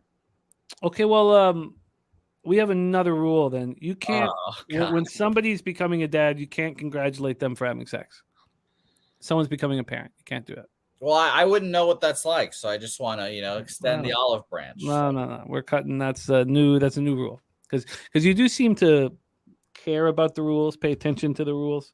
Yeah, so I am a rules guy. I'm a follower, yeah. That's rules number 2. That's rule number 2 here. All right, stacks play today's Olsen RBI. Mike M double dipping on the under. First 5 under 5.5. Full game under 10 in Pittsburgh, Atlanta. We have people on every side of the fence in the Astros, Orioles, Sabino, and the game's about to start. Gamblers first. It's say what? The game's about to start. It's facts. They are starting at 12:45. Nice. Let's go. I want some goddamn action. And then Gambler's First Glance also on the Astros. Jose and I on the Orioles. All right. And then at the 1 p.m. games, everybody on the Twins except Robert Franklin and possibly Londo. But I get it. And then Jose's on the first 5 under 5 and the Nerfy. The pimp slap play of the day is the Cleveland Guardians at plus 130. Sancho says, fuck it. Tailed you on the Orioles. Oh, let's get it. Let's fucking get it. All right. And Coin has some Baltimore first 5 money line in his pocket. No, the kids are gone. Thank God. Nobody's in this house except for me, and I could, thank God. I thought it was oddly quiet, and you were screaming a lot, so that makes sense. Yeah. Oh, it's nice. It's nice to have them out, man. All right. 6:40 p.m. We got a new kids hoop in the living room, and Carter is playing basketball now all day. I love that. That's fine. I love that, but still, get him out. I'm still trying to move into your place in Parkdale. Yeah. Well, yeah. It's tough to get a spot there right now, man. It's government housing. It's Toronto's expensive. Everybody wants into Parkdale these days. Yeah. Hopefully, I'm the next person that apartment gets passed down to. 6:40 p.m. Eastern. We have our friend Ron Crawford making a move on the Tampa Bay Rays. I don't know what Ron Crawford's spreadsheet plays of they are before I come onto the show. This will be our 3rd straight day of having the same bet. We cashed the last 2 days. Ron Crawford looking to cash today, cash tomorrow, and sweep the week. By the way, Wine Time Sports, Houston, Baltimore over 9.5, Washington, Philadelphia over 9. Copy and paste that. We have JP says pigeons will punk the shit out of Bouquett. Those pigeons. Oh, guess what? I should tell you this. I almost took a picture, but I was like, fuck it. There is my brother-in-law. He doesn't give a fuck. He's just like, he can't control the pigeons, So there is a pigeon's nest. Now. I swear to God. And I almost took a picture of it, but I was like, fuck it. That was where the fight party was. Ron Crawford has moved on the Tampa Bay Rays -1. Ron Crawford's record 36-28, 56.3%, plus 7.32 units. ROI plus 11.44%, average line minus 104, and it is 1-0 Braves already on Bailey Falter. Shout out. Let me get that game up here so I can watch it for live betting. Shout out to our guy, Ron Crawford, with me again. 3 days in a row. Let's cash 3 days in a row, Ron.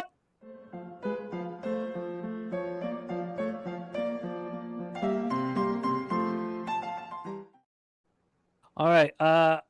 Not only did I double dip on the Braves, but I also, on the Rays. Not only did I double dip on the Rays, but I also parlayed them with the Orioles. So that's my whole goddamn day until we get into football this evening. So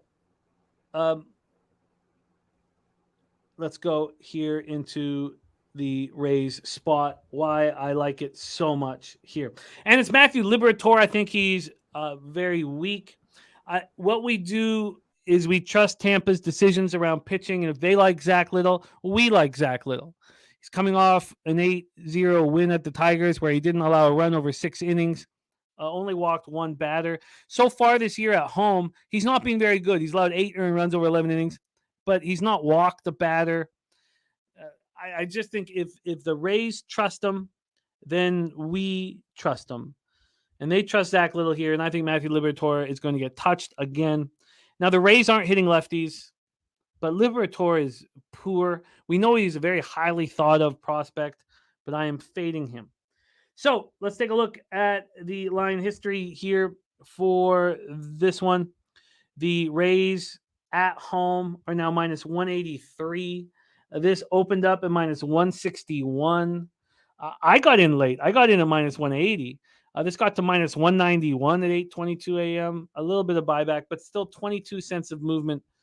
22 cents of movement from towards the Rays. From a total side of things, we have it sitting at 9.5. It opened up at 9. It lasted at 9 for 6 hours before it moved to 9.5. And that is where it is right now. So we have a move to the over, and we have a move to the Rays. We take a look at the cash flow. You have 28% of tickets and 54% of cash on the over. Wow. And it's moved up a half run.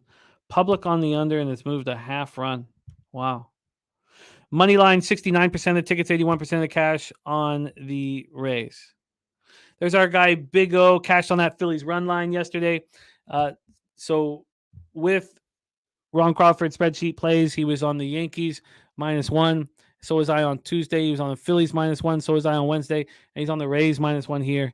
And so am I here on Thursday. He got the -1 at -124. I got it at -130. So yeah, the card smash right. He's 273, 801. The Rays don't hit lefties, 209, 602. And the Rays haven't been very good. A bullpen 4.46 ERA since July 1st. Cards have been worse at 4.8 though. Mike M says Liberatore games 6-2 to the over on the road. Why wouldn't this over be in play? That's a pretty interesting move with only 28% of the public on it. Take it away for us here, Jose Bouquett. We're at the Trop. Cards Rays. Yeah, I'm glad you feel strongly about this game because I don't.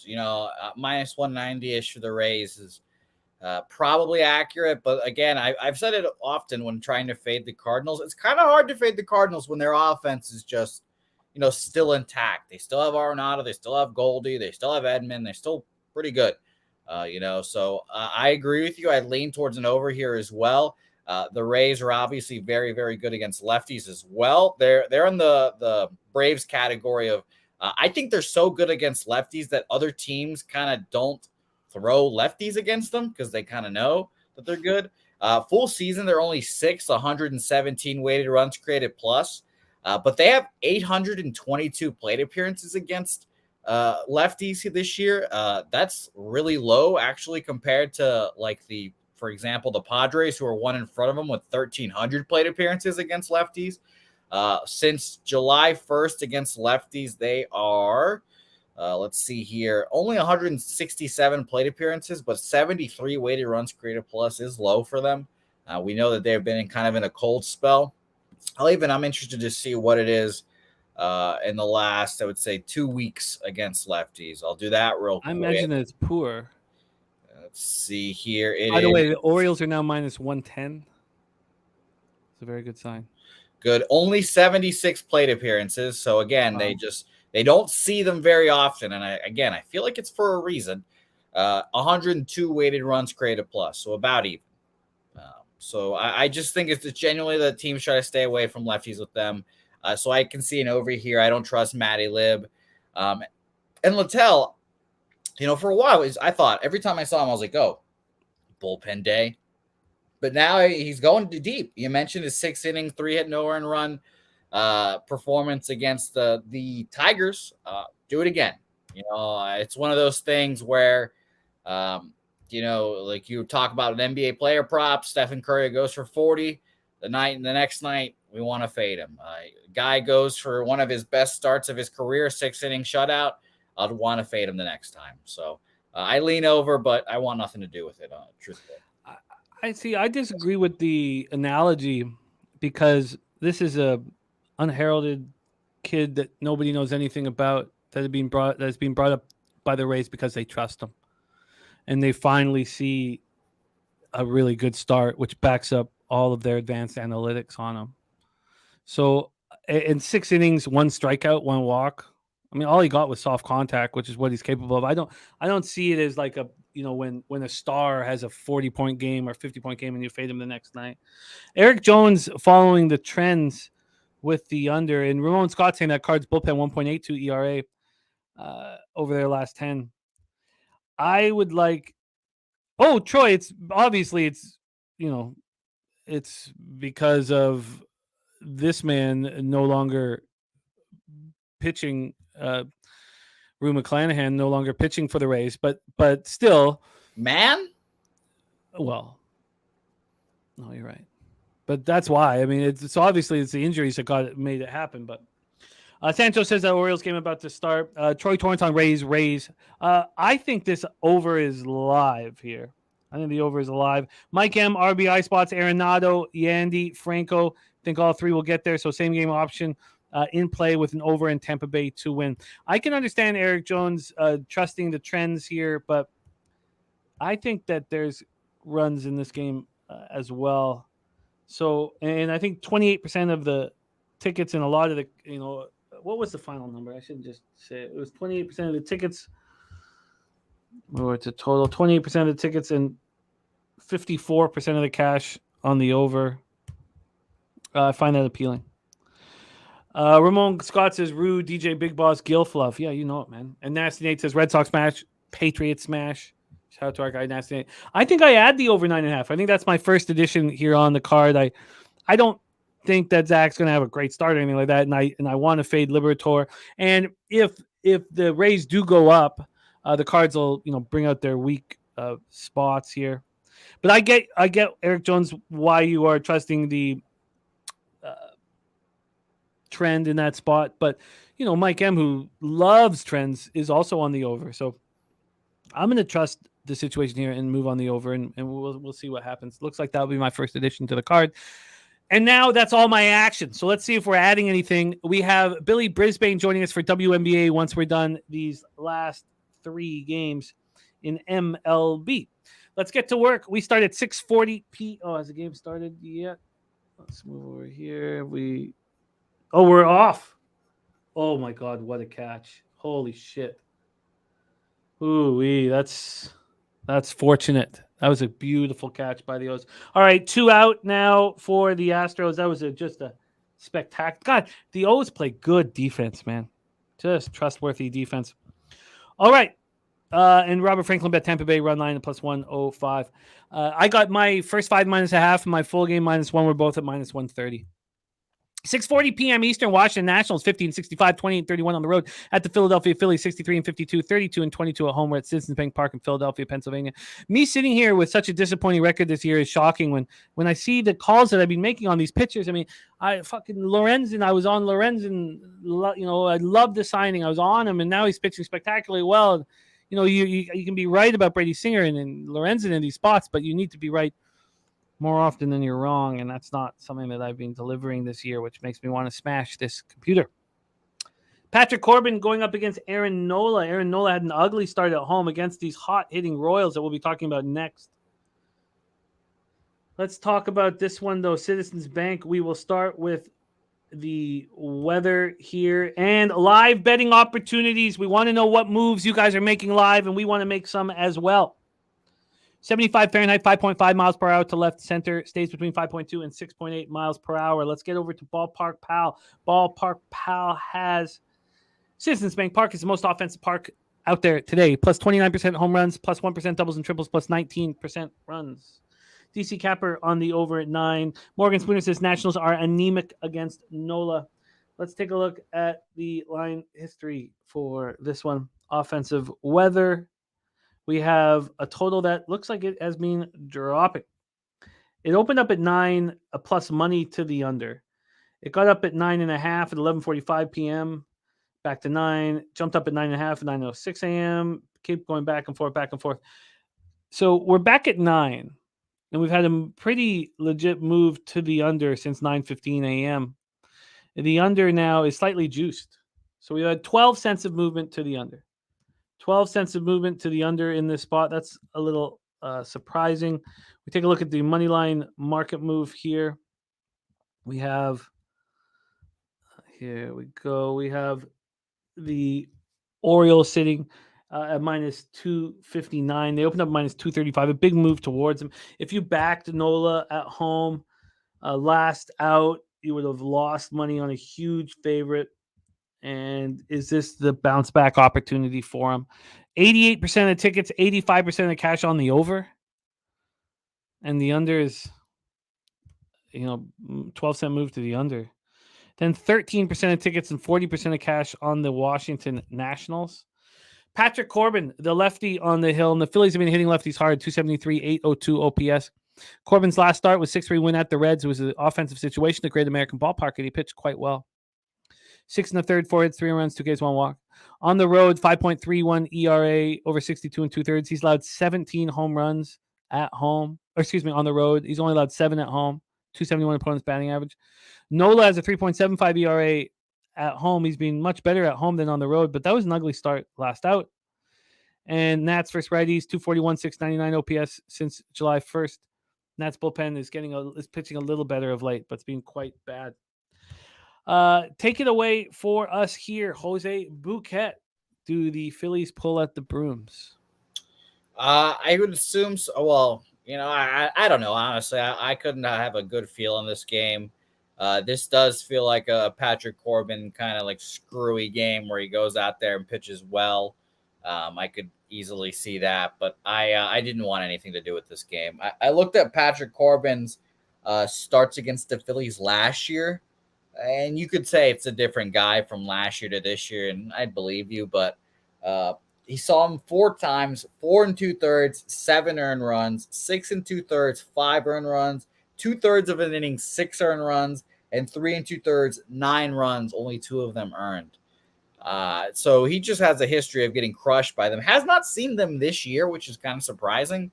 And the Phillies are 17th, 101 weighted runs created plus. Full season against lefties. Since July 1st, they're hitting better, 11th, 117 weighted runs created plus against them. So could see it, but I didn't want anything to do with it. And Aaron Nola really disappointed a lot of gamblers yesterday, I shouldn't say yesterday, last start, because everyone was like, oh, the Phillies are going to smash here. Nola's so great at home, et cetera, et cetera. And then he gets crushed by the Royals, which was funny. But I didn't want anything to do with this game, so I passed. Lean under, though. It's a wild market move towards the under. I can't, with the weather being so offensive and the expectation for runs and the Phillies against lefties, and I'm going to stay off, but it's a pretty wild move to the under, a surprising move to the under. Going, gone! 1-0 Orioles. Put it on the board! Yes. All right. I prefer not to live bet this game. Let's just have a real easy fucking win. God damn it. Stakes are high. Stakes are fucking high, man. Yeah, that I think seeing the pigeon nest might have refocused you, might have like put you back in Parkdale mode. Who knows? God, they're a good baseball team. What the hell? What are they talking about? What the hell's going on? What are they talking about? Why does Adley look worried? What the hell? What were they pointing at? What the hell's going on? Is anybody listening to this? It's very interesting. I'm watching behind on Bet Online's live stream, so I have no idea. What are they saying that it wasn't that there's? Oh, come on, that was over. Do they have a problem with it? Please tell me who is listening to this. What the hell if they think that might? What are they? Okay. Jesus, that's a home run, man. Yeah, I thought that was a pretty easy home run. It hit the guy in the chest. Okay, I gotta keep moving here, but God damn it! Don't do this to me. Don't. That's gotta be a jack. Please, somebody listen to the game and tell me what the hell is going on. Yeah, by the way, Braves 2-0. Orlando Arcia. Arnillo saying fan interference. Mal saying no homer. Really? I thought that ball hit that dude right in the chest. You have got to be kidding me. Home run. All right, it's a homer. Jesus. My God. Mal trying to get in my head, man.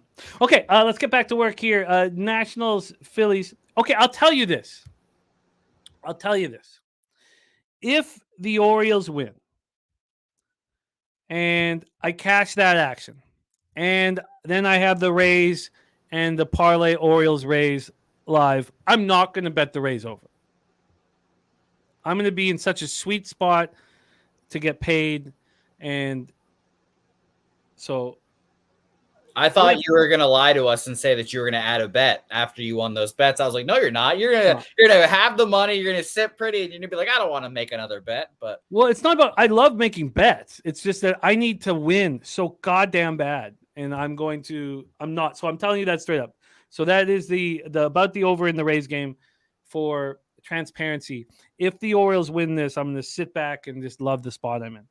Okay, so Nats, Phillies, this does not appeal to me. I'm surprised that the total is moving towards the under here when it looks like people are going to be on the over. Let's move on. We move on to 7:10 p.m. Eastern. Kansas City Royals, 37-79, 16-43 on the road at the Boston Red Sox, 59-55, 32-27 at home. We're at Fenway Park in Boston, Massachusetts. Let's see what's going on weather-wise in the great city of Boston. We have rain, light rain, 8 p.m. and 9 p.m. Light rain. 9.5 miles per hour to left center. It dies down to 8.7. And light rain in the second half of the ball game. Let's see what Ballpark Pal thinks. 2 quick outs by Hunter Brown. You know, that delay helps Hunter Brown get his shit together. Let's go into the go into the Ballpark Pal, see what their expectation is here of Fenway. -7% home runs, plus 20% doubles and triples, but plus 10% runs. So they see it in this offensive situation. We'll go into the line history next. We'll start with the money line for Red Sox Royals. We have the Red Sox opening up at -241, now -233. So we have 8 cents of movement towards the Kansas City Royals. From a total scenario, we have this total opening up at 10.5. It opened up at 10.5, -112 to the under. Now it's -109 to the under. So we have 3 cents of movement towards the over. When we take a look at the cash flow for this one, we don't have a percentage of the money for whatever reason. 57% of the tickets are on the Red Sox. We've seen that slight move towards the Royals. And then 23% of tickets and 44% of cash on the over. 23 and 44. Here we go. Morgan Spooner heading back to work, putting the O's game on the computer. Thank you for rolling with us, Morgan Spooner. Joe Yurkovich has to go as well, but he's going to leave this with us. Rockies team total over 2.5 -120. Rockies at 40-19 to this line on the road. Kershaw probable first game back. I like my chances. That's a very interesting look. Thank you for sharing that with us. We will talk about that. We have 1 game left here with Rockies Dodgers. That's a really interesting look.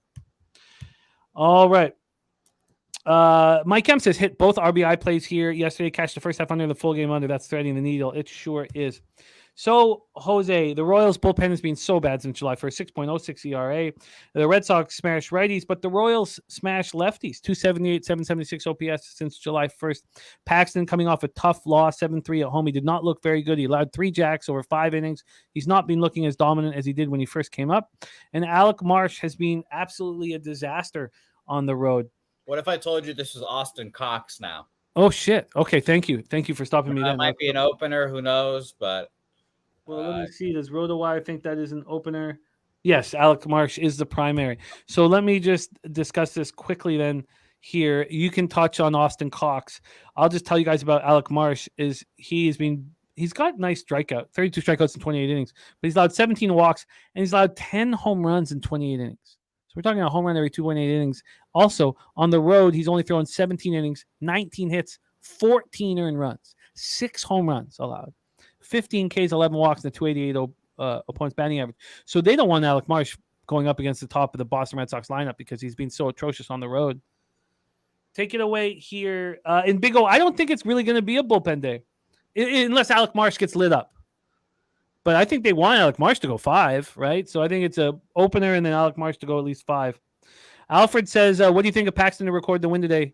Take it away, Jose. DC Capper on the Red Sox, -1.5, -125. The floor is yours. Royals, Red Sox, or Fenway. I'm worried about Paxton.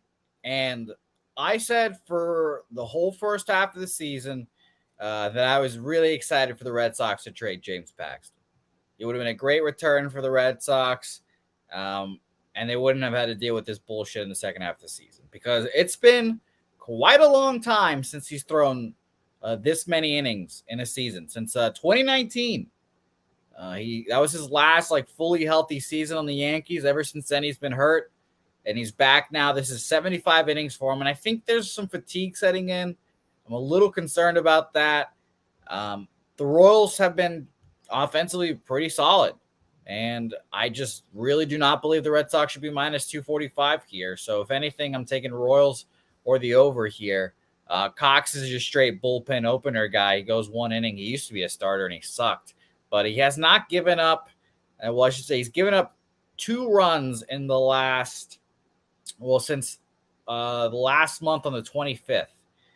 He's just been dominant since then. So it's been 1 inning every time.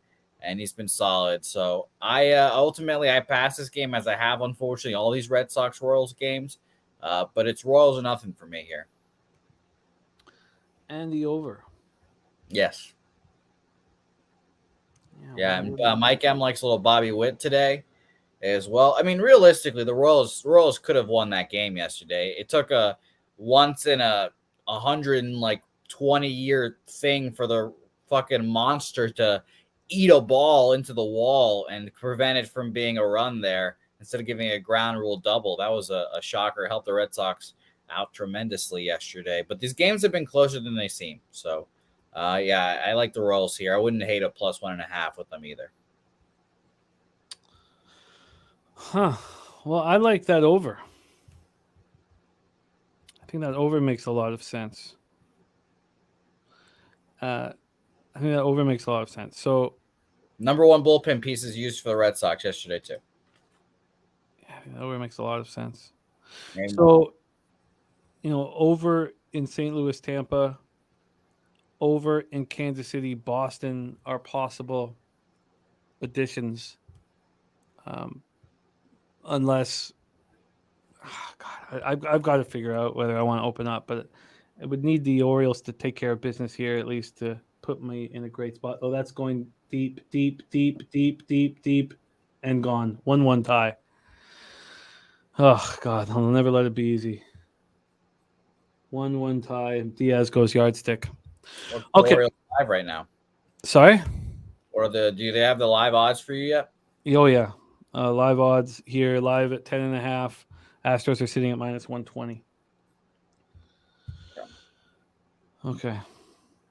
The Kramer's been getting barreled. Hunter Brown took the time looking at that Rutschman home run and composed himself and then took care of the side. Kramer, there was a really great play by the defense in the first inning. Ramon says looked like a pop fly and it just carried. All right, so we are 1-1 over there. Now, if I'm interested in opening up on these two spots, these two overs here. All right, let's talk about the final game on the board before we get into WNBA. Let's hammer this. And the ribeye play of the day is in. Freddie Freeman plus 145. Freddie Freeman plus 145. Let's go. Colorado Rockies, Los Angeles Dodgers, Dodger Stadium in LA. We got Tyler Block. 1-1, 4.85 ERA, 1.58 whip for the lefty. Coming off a 6-2 loss at the Cardinals, he went 4 2/3, 4 earned runs, 1 homer, and 2 Ks. On the road, he's gotten destroyed. Sample size is tiny. 11 2/3, 15 hits, 8 earned runs, 5 Ks, 2 walks, 2 homers, and a 326 opponent batting average. Let's take a look at the line history here for this one and the weather on Echo Park Boulevard. We have weather-wise 71 Fahrenheit, 8.8 miles per hour out to right. Dies down to 7.4 at Chavez Ravine. Ballpark Pal has Dodger Stadium plus 12% homers and plus 1% runs. Plus 1% runs here. Then we'll take a look at the line history. We have Kershaw making his return. He's been wanting to return for a long time, and now they are letting him. On the total here for this one, we're sitting at 8.5. It opened up at 8.5, minus 116 to the over. It's now minus 105 to the over, so an 11-cent move towards the under. And from a money line perspective, we have at Pinnacle, these Dodgers are sitting at minus 359. They opened up at minus 318. So a huge move to the Dodgers. Wow. Huge move to the Dodgers and a move to the under. That's right? It was moved to the under? That's what I said. Sorry, let me just double check that. So I believe it was like an 11-cent move to the under.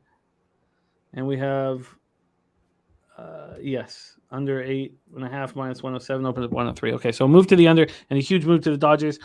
We have on the total 20% of the tickets and 44% of cash on the under. And then on the money line, we have 14% of the tickets and 71% of cash on the Rockies. Not that that's changing anything. Alfred's saying it's minus 375 at DraftKings. Clayton Kershaw, last start was back on June 27th. It was really good. 5-0 win at the Rockies here. Took care of them, and we haven't seen him since. At home, he's been unbelievable this year. 1.70 ERA, 191 opponent's batting average, 48 strikeouts to 4 walks. Been dealing with shoulder inflammation, been having bullpen days, all these bullpen days. I shouldn't say bullpen days, but all these workouts in the bullpen. And he's been wanting to pitch now for 3 or 4 weeks, and they're finally letting him. Rockies bullpen's been pretty good, 4.55 ERA for them. Dodgers bullpen 3.20 ERA since July 1st, and Dodgers are smashing lefties right now, 272, 854 OPS, and the Rockies are not, 227, 681. Take it away for us here, Jose, the last game on the board before we get into WNBA. Yeah, everyone knows what I'm on. I'm going to take the Rockies money line. It's disgusting. But I'm taking it there. BetOnline has it at plus 313. I will fade a pitcher coming off the IL in Clayton Kershaw. I understand the Rockies are the worst hitting team against lefties, and it's not particularly close. I understand that Kershaw is at home in a cushy environment. This is probably the best spot for him. But I'm taking the Rockies just because good value there on the money line. And as is tradition with a lot of these minus 300 fades, Jimmy, these games are always close. I don't know why. They always seem to end up being close ball games. So I took the plus 1.5 as well. Shout out to the last 2 minus 300 fades, which I can remember off the top of my head because one Billy Brisbane was on one the other day. He was on the Spencer Strider Pirates one. We both like it. I was pussy. He was not. That game ended up a 1-run game with the Pirates win. Yesterday, Max Fried, Bay Mother, minus 300 again. The Braves win this one, but it was another close ball game, 1-run win. So for whatever reasons, these games always end up being close. So I'll take the +1.5 at +155. And I took the money line at +313. And by the way, I saw a tweet from Sharpie as well. He's also on the Rockies. He took +2.5, and I think that was at +110 for him as well. Just a crazy line for Kershaw coming off the IL. You know, I get it all, but I'll take my chances here. What is he going to go? 5 innings? Five innings? Like, yeah, sure. If he goes 5 innings, that'd be a great little start for him. But then I'll take my chances with the Dodgers bullpen that has not been as good as we know it to be in the last year. So Rockies love for me here. So Rockies +1.5, +155. Rockies money line was at what? +330 or +313. Sorry. +313. 3-0 for the Braves, and Olsen home run. Nice. Look at that. So that means that our guy Stacks play of the day cashing. He's heating up. Justin McElvey heating up. Crazy that Matt Olson's going to lead the league in home runs this year and not even sniff an MVP vote. Team total over 2.5 for the Rockies. I understand that you have enough action on this game, but I imagine that was something that you looked at and was appealing. Yeah, obviously. Shout out to Nutflush Allen. He said it earlier in the chat. The best way to fade these big favorites, avoid the offenses and take the team total dog. So I definitely thought about it, but I'm just not complicating things. I understand that, again, can say it many times. The Rockies are literally the worst ball club against lefties in the league. They're horrible. It's like them, and there's a big gap in the next team, just numbers wise, weighted runs created plus. But it's just a ridiculous price. Everyone knows the saying there shouldn't be -200s in baseball. Well, I've got to not be a little bitch, and I've got to attack this card. I'm just going to bet these. I like that team total over 2.5. I think it's nice and light here. I like the over 10.5 in Kansas City, Boston, and I like the over 9.5 in St. Louis, Tampa. And you guys know 85% of my totals are unders here. So, Jose, I dropped something in the private chat. Did you get a look at it? Yes. See if we can do something about that, because we're about to get into WNBA here. Let's review all action here. Ramon Scott saying Freddie Freeman 0-8 versus Block. Lucas Brown says every day my book has Olsen -120 or better. I will take it. It's crazy. And 3 straight stacks for Justin McElvey. Let's roll. Let's go, Justin. All right, let's review all action here. All action. Rant says Ray's game looks like an under. Yeah. We don't have to agree on stuff. That's part of the fun of this. But I'm going to be moving on that over. I think Liberatore gets touched. And all right, here we go. Orioles for Jose and I. Astros for Razor Sharp picks. And Sabino and Guano and others. Hunter Engelhart was on the Nerfy, which didn't come through, but he's also on Baltimore first half money line, which looked very good there for a second and not quite so good here. Hunter Brown is pitching really well right now, locked in. Okay, so we have 2 out now. The other 12:35 game, we have first 5 under 5.5 and full game under 10 for Mikey M. And Stacks Play today just cashed. The live total here is at 11.5 right now, but all still attainable for Mikey. Troy Torrance is on Pittsburgh first half run line and money line and the over 10. Well, the over 10 looking good. Then at 1:10 p.m., these games just popped off. BJ's best bet, the Twins. Joe Yurkovich, Twins first 5 -1/2, and Ronnie and Bergia, Twins first 5 -1/2. The only person on the Tigers was Robert Franklin, but we saw 50% of the cash, basically 48 on the Tigers. Brizzy, if you are listening, my man Brizzy, could you take a look at the private chat quickly before we get rolling? If you don't mind, we're just about to get rolling in WNBA. Then Jose's on the first 5 under in the Nerfy in Cleveland.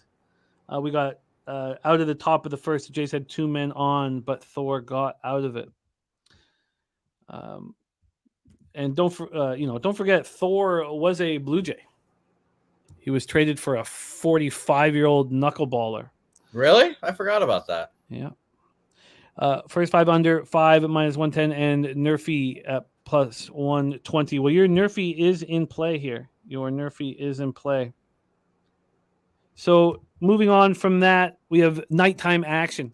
I'm going to move on these overs. I'm gonna fire away regardless of the outcome of this game. I can't just sit on the sidelines here. Over 9.5 in Cardinals Rays.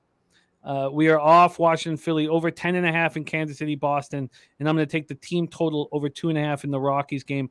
Jose's on the Rockies plus 1.5, plus 155, and plus 313. The ribeye play of the day is Freddie Freeman at plus 145. The white hot Freddie Freeman. He's rolling right now. All right, that is our MLB action. We are going to move on to WNBA shortly. I just gave a note to our man Brizzy to switch up the camera shot a little bit, and that's already looking better. If we can just fix that light a little bit above you here, if we can, whatever you can do, looks better though. Already looks better. All right, we are going to move into WNBA here, and Brizzy last time he joined us gave us one play, and it was a plus 420. Casher, our guy Billy Brisbane, getting us paid in full. Without further ado, let's get into WNBA. Our first our guest here, coming to us from West Virginia now, making his home in West Virginia by way of South Jersey. Please welcome Billy Brisbane to the show. Brizzy, how are you, my man? We're doing good, man. We're still working on the whole entire studio thing, so that's a work in progress. It's all good, man. It's all good. And I know I'm looking forward to see your shot once it's ready to go. And, you still got a little time to mess with it. When we need it ready to go is football season, Brizzy, where you were unbelievably good again this past year on our NFL Pub Hub. Let's get right to work, Brizzy. But first off, incredible work last week. Plus 420 banger, one bet plus 420 banger. I don't know if we've ever had anybody do that before on a one bet plus 420 banger and cash it. That was absolutely spectacular. So excellent. Hashtag in Diana Taurasi, we trust the GOAT. That was a very, very well done. All right, let's move my odds page over to the WNBA. We're going to be using Bet Online. Bet Online as our opener and closer. And don't forget about our poker tournament at Bet Online next Wednesday. We'll be rolling next Wednesday. Jose will be hosting at 8 p.m. Eastern. And that's the password again. It's a private tournament. Pub Sports NFL. It's a private tournament. And $50 bounty on the head of Jeff Slaughter. $309 tickets available for the top three for the Sunday Showdown. The winner gets into the Cappers contest for free. If you've already signed up, we'll send you $100.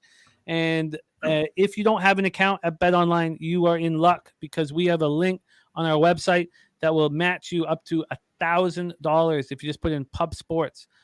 Give you 100% match up to $1,000. And can you explain to people how you put in the password, like capitals and such, for those who might not know? Is it case sensitive? Yes, it is. Okay, so we got to switch we got to redo the password there, so it's not. But yeah, it's the P for pub and the S for sports is capitalized. PS and then NFL's capitalized. So we'll pop it in for you. But yeah, the P and the S for pub sports is capitalized, and the NFL is capitalized. So it is case sensitive. That's important. All right, let's get to work here in WNBA and see what Brizzy has in store for us after a spectacular gift that he gave out to us last week. All right, let's move over here. We start at 7 p.m. Eastern. The Minnesota Lynx 14-15, 8-6 on the road at the Indiana Fever, 7-22, 2-10 at home at Cambridge Fieldhouse in Indianapolis, Indiana. The Lynx stopped that 2-game losing streak. They lost at Connecticut and then at home to the Liberty. Tough teams. And then went into Chicago and beat them 88-79. That was on Tuesday evening. The Fever coming off their third straight loss. They lost 87-80 at home to the Sparks on Tuesday. And now face this Lynx squad. Just 2-10. They are at home. Indiana, we're going to use Bet Online, is sitting at +2 at -110. That's where they opened, but that doesn't tell the story. This immediately, when it was dropped yesterday morning, got up to 4.5 within an hour and a half. Then it started coming down, but it would go up 3.5 to 4. Now we're back at 2. So do know that the Lynx took a lot of early cash, and there's been buyback. From a total side of things, we're sitting here with a big move to the under. This opened up at 166.5, and we're now at 162. 4.5 point move to the under. Take it away for us here, Brizzy. Minnesota Lynx, Indiana Fever. Floor is yours, my man. Yeah, I almost moved on this game. Nothing significant on the injury report, but the Fever have lost 8 out of their last 10 games, worst record in WNBA. And they give up the most points in the WNBA, but they've gone under 15 out of their last 29.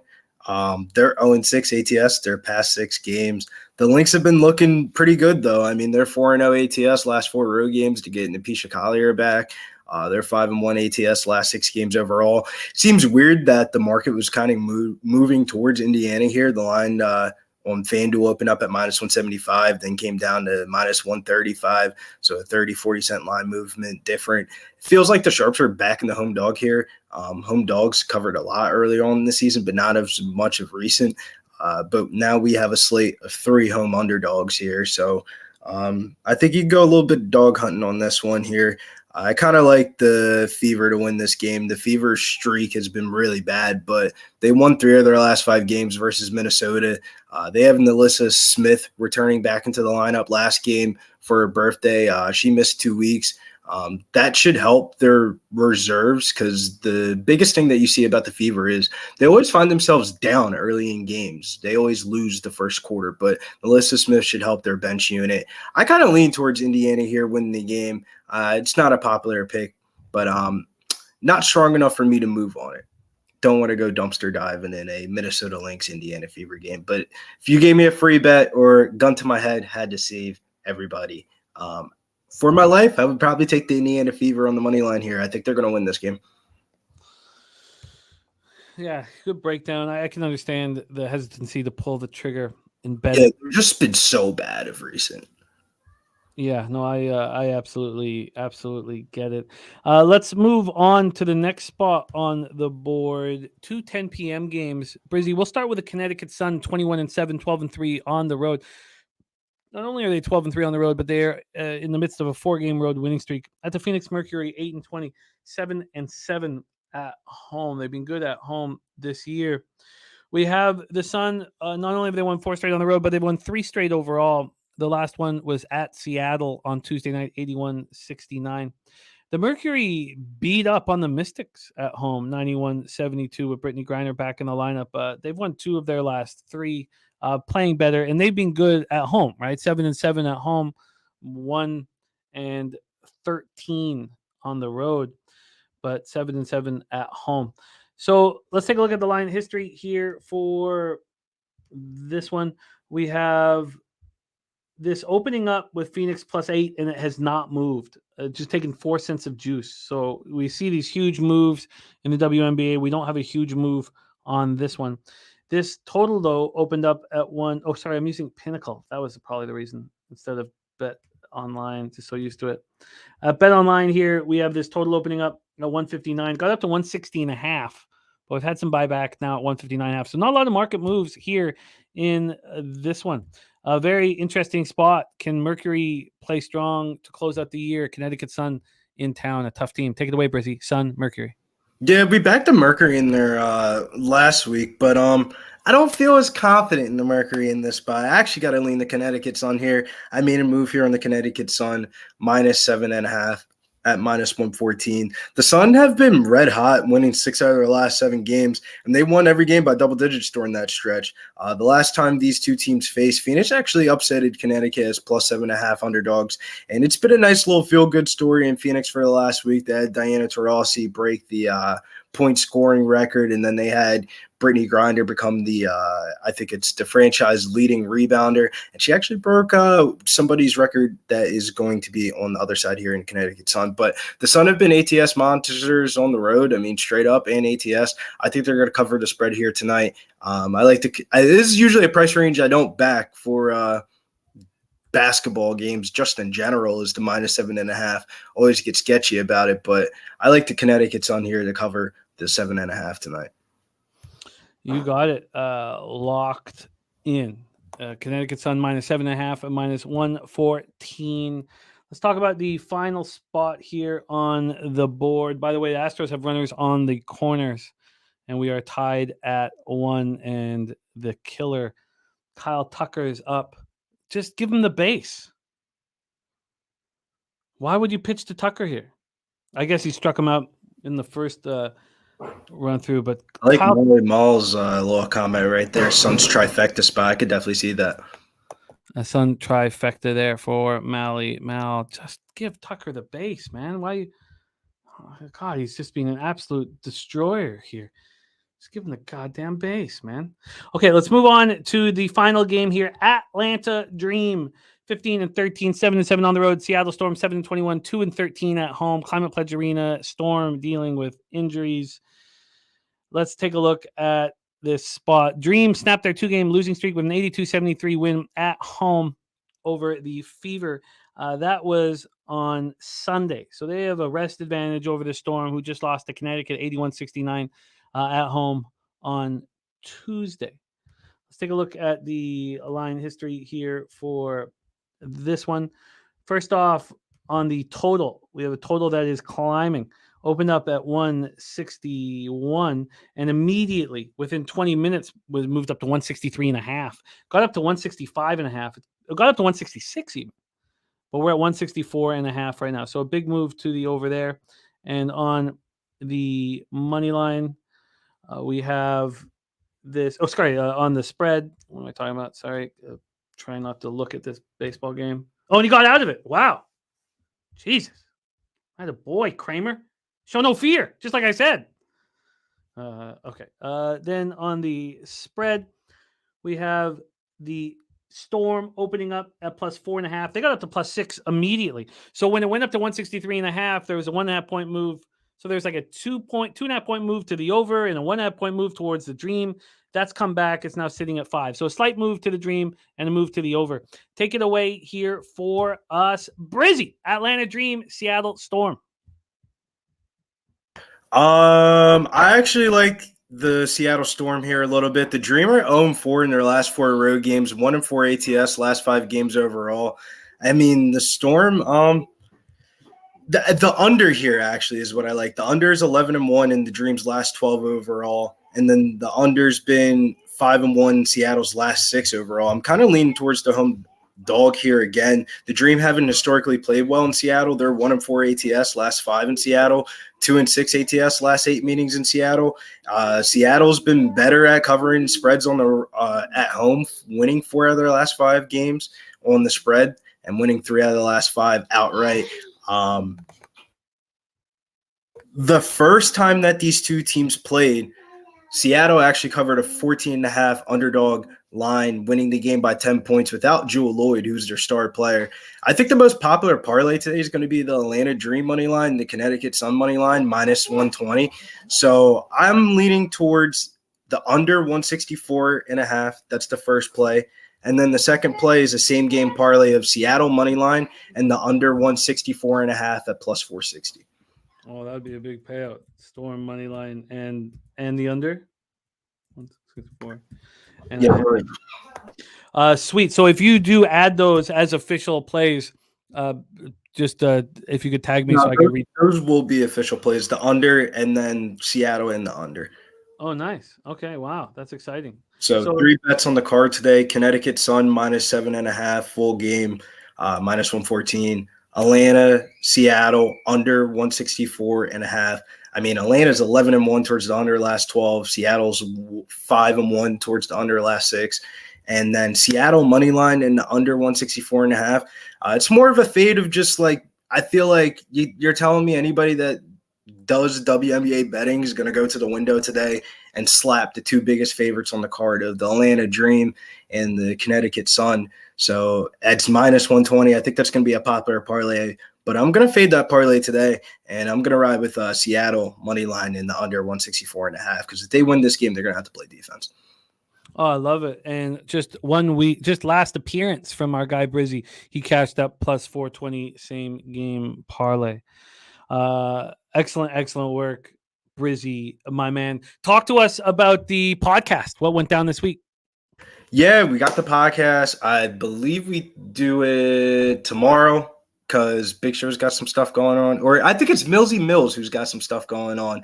But shouts to my man Millsy Mills. I'm giving him a shout out because MMA Locker Room's on the UFC Fight Pass episode this week with Yanni the Greek and Nick Kalikas. So if you guys got UFC Fight Pass, go check out Millie Mills, breaking down some MMA bets for this weekend. But for us over here at Pub Sports Radio, we got the Saturday live stream. Make sure you join the contest. The contest is getting hot right now. We had 2 cents who won back-to-back weeks. The contest is on the website with all the other plays in the merchandise. You type in pubsportsradio.com, go under contest. The same as that contest that we're going to have for the NFL season will be under the same tab as the UFC contest. UFC contest free to enter, and you get $100 for first place. And for, I think it's every entry above 100, we start adding into the prize pool. So make sure you guys check out pubsportsradio.com and follow me over on Instagram, Billy Brisbane DFS. I usually, all my stories are usually Pub Sports Radio announcements and stuff like that, where you can see me. And you can follow me over on Twitter at Getting Bills. That's where you get more of plays. You're the man, Brizzy, multi-sport capper. By the way, Orioles just opened up the third with a triple. Fuck yeah. Woo, child, I needed that. Need that shit. Happy National Dean Day, right? National Dean Day. Yeah, great stuff. Brizzy, it's almost football season, and man, does he destroy the player prop market in a spectacular way. Brizzy, thank you for making time for us. 3 spots, Sun -7.5. He's leaning to the under 164.5 at -110. Oh, no, he moved on the under 164.5. -110, and he's on the Storm money line under 164.5 and plus 460 same game parlay. Follow our guy Brizzy on Twitter at getting_bills_ and also on Instagram. He's there, and that's his handle right there at Billy Briz DFS. Question from the Toronto up 1-0. Question from the chat here. Nasty Nate's asking, is that a crop hoodie? No crop top hoodie. We need the pockets for this one. It's a little bit nippy outside. But if you guys got any questions or anything like that, you can always hit me up on Twitter at Getting Bills. DMs are always open. I'll answer if it's at the right timing. Don't ask me a question about something live because I'm probably not going to answer it. But if you hit me up around this time of day and you ask me a question, even if it's MMA, WNBA, I'll give you my best answer. And you can also send all the crop top questions my way too. I'm the crop top season there. I might have to just record a video. I think that's going to be an NFL edition, like one of those videos or something like that. Maybe like a Thursday night football play with sunglasses on and a crop top. See if it does some Twitter. Oh no! And Brizzy, can you roll with me on Monday Night Live? Yes, ready to go. There is our guy, Billy Brisbane, cashing the plus 420. Only bet last week, plus 420. He's the man. And he's got 3 looks. 3 looks on there. All right. It is 2-1 Orioles. A runner on first and nary an out. Moses jorts and crop tops, nailing it. You're damn right. I'm going to throw my jorts on here any minute. Get the party started. As long as the Orioles win. All right, 2-1 O's. God, this game means a ton to them. Just the weather, like I know it's warm, but the weather, just seeing it gray like this, it feels like playoff baseball. It'd be fun to watch these 2 teams go at it to get into the World Series, but I don't know. The Orioles have a lot of maturing to do. Getting a win here would be nice. All right, that is our show for today. Let's review all action. We're doing a GoFundMe for our friend and colleague Nate Dogg 420. Jose, if you could drop that in the chat. We're going to be mentioning it on shows for the next while here. He lost his girlfriend and partner tragically, and he is now the sole provider for his 2-year-old daughter, Kalia. and we just want to help with this transition through these tough times. So, Jose, if you can just pop that link here, and you know what, I can do it. Just do this quickly. Here we go. Oh no, thank you. There we go, Jose. Thank you. Daryl Turner, he's going to be capping FIBA, and so are we. Oh, that's sad. Saying we lost someone from the Die Hard MMA podcast as well. I didn't know that, Kongs. I'll see if I can get more info on that. And that's it's part of life, and life can be unrelenting. There's going to be times when you're going to say, well, life doesn't give a fuck about me. And that's what we want to change things here. We care about you. We want to help when times are tough, and we want to make money with you. So as much as life can feel like it just keeps fucking hammering at you, it doesn't have to be that way. And if we can change it just a little bit, that little bit means a lot. And so that's what we're going to try to do, is have each other's backs and support each other through tough times. So there's a GoFundMe there for our guys there, Kalia and Nate. So there we go. Poker tournament in 6 days. Cappers contest. Please sign up for the Cappers contest and the Survivor contest. I'm signed up for the poker tournament. I'm signed up for the Cappers contest and the Survivor. It's going to be so much fun. It was so much fun last year, and we won a big prize pool. And every cent goes back into us. All right, let's review action. CFL's been a train wreck. It's been an absolute train wreck. And I've got time to fix it, and I plan to. And I'm just going to decide whether I'm going to double up on the unders in Winnipeg, Edmonton. It's going to be my decision here. And then in the NFL, Ron Crawford is moving on the Patriots plus 3.5. Mike M is on the first half under 19.5. I have some interest in that. The problem is that when I game script this, there's two different ways of handling it depending on if it's, I see this being McSorley up against Keenum. And if that's the case, then the under is going to cash. The problem is CJ Stroud's going to want to get some confidence. D'Amico's using his starters early. I don't expect Davis Mills, but what if it's Zappe for Stroud? Well, then that would be likely move you to an over.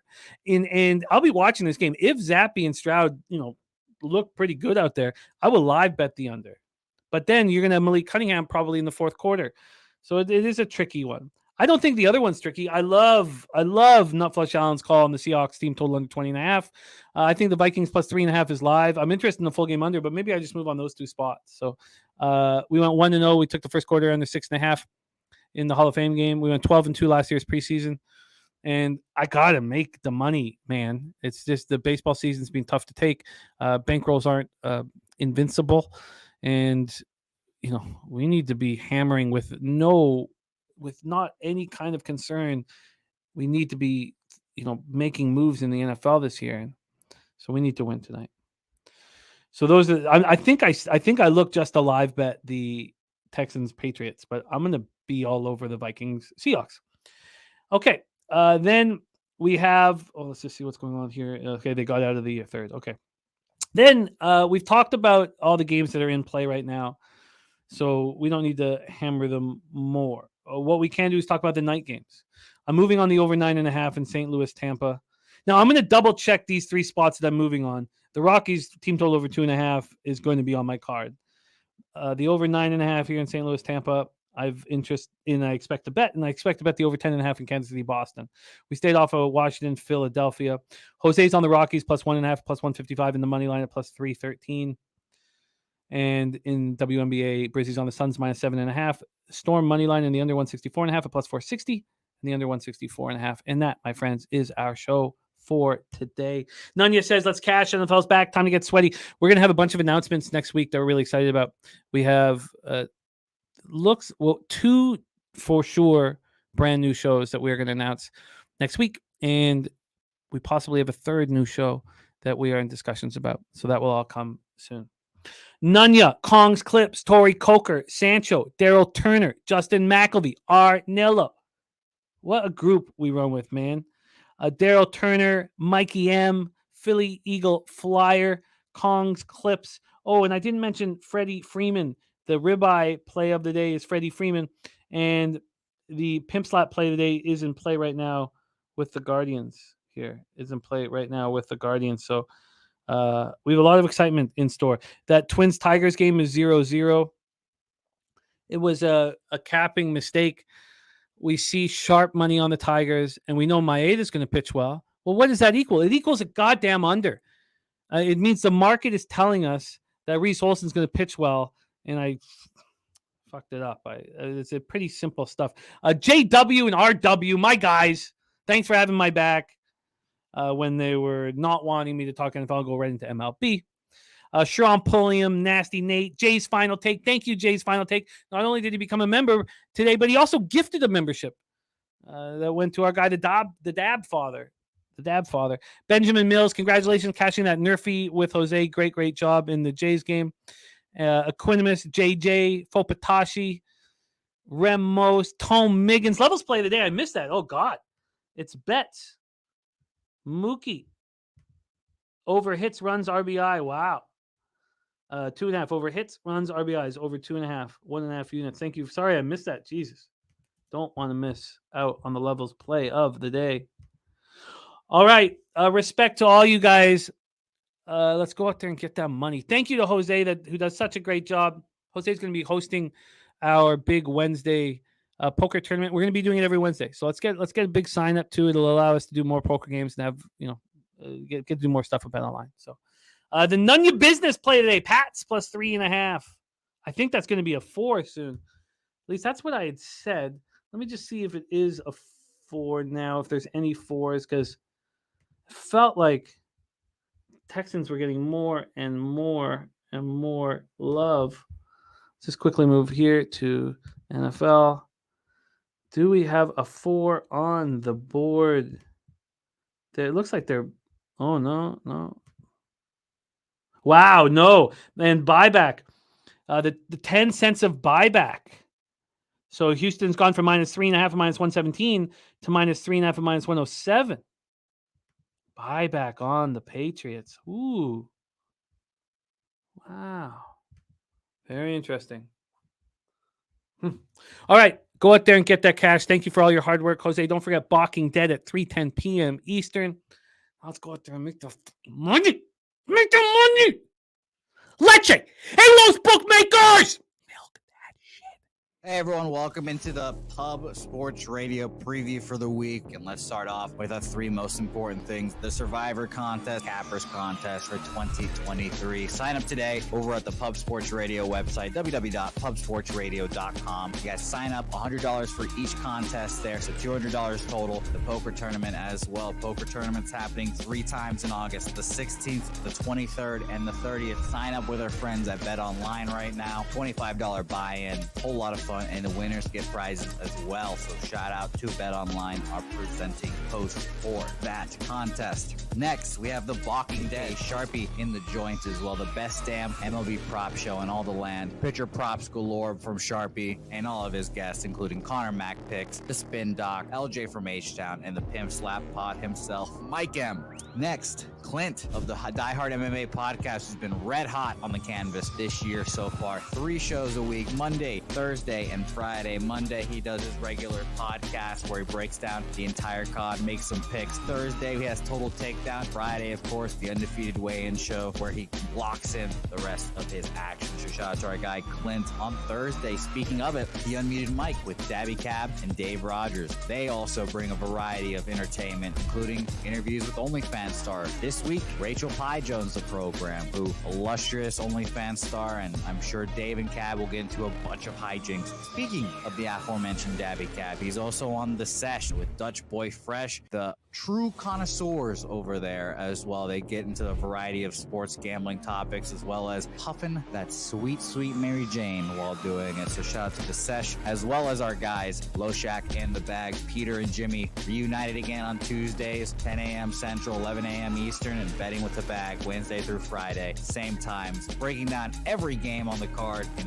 great detail and doing it with some of the best cappers in the whole industry and the best damn chat in the damn game. We have the main event on Talking Hands. Danny Betts and Preston Ekdahl talking about the latest boxing card that's happening this week. Starting on Tuesday at 7:30, have Oscar Valdez versus Emmanuel Navarrete going this week. So check out their show for all the latest insights and opinions, as well as our guys, DFS by the numbers, aka Brady, on the channel. Stat Diggers, they go through the card, him and Uncle Weezy, Sunday nights for a deep, in-depth breakdown of the UFC. And don't forget about your boy right here, Jose Bouquett, hosting Say Hey Plays Monday through Friday, 5 p.m. Eastern, Saturday and Sunday, 11 a.m. Eastern, breaking down the entire baseball card in only the way we can, doing it with some laughs on the way there. So say hey to me there, and that's the schedule. Thank you guys for watching along. Don't forget to subscribe and hit the like button on this video that you're watching, and don't forget to subscribe for those updates, because you never know what might happen with the Cappers contest, which you can sign up with right now. Sign up for on the Pub Sports Radio website, www.pubsportsradio.com. Say hey guys, see you guys next time.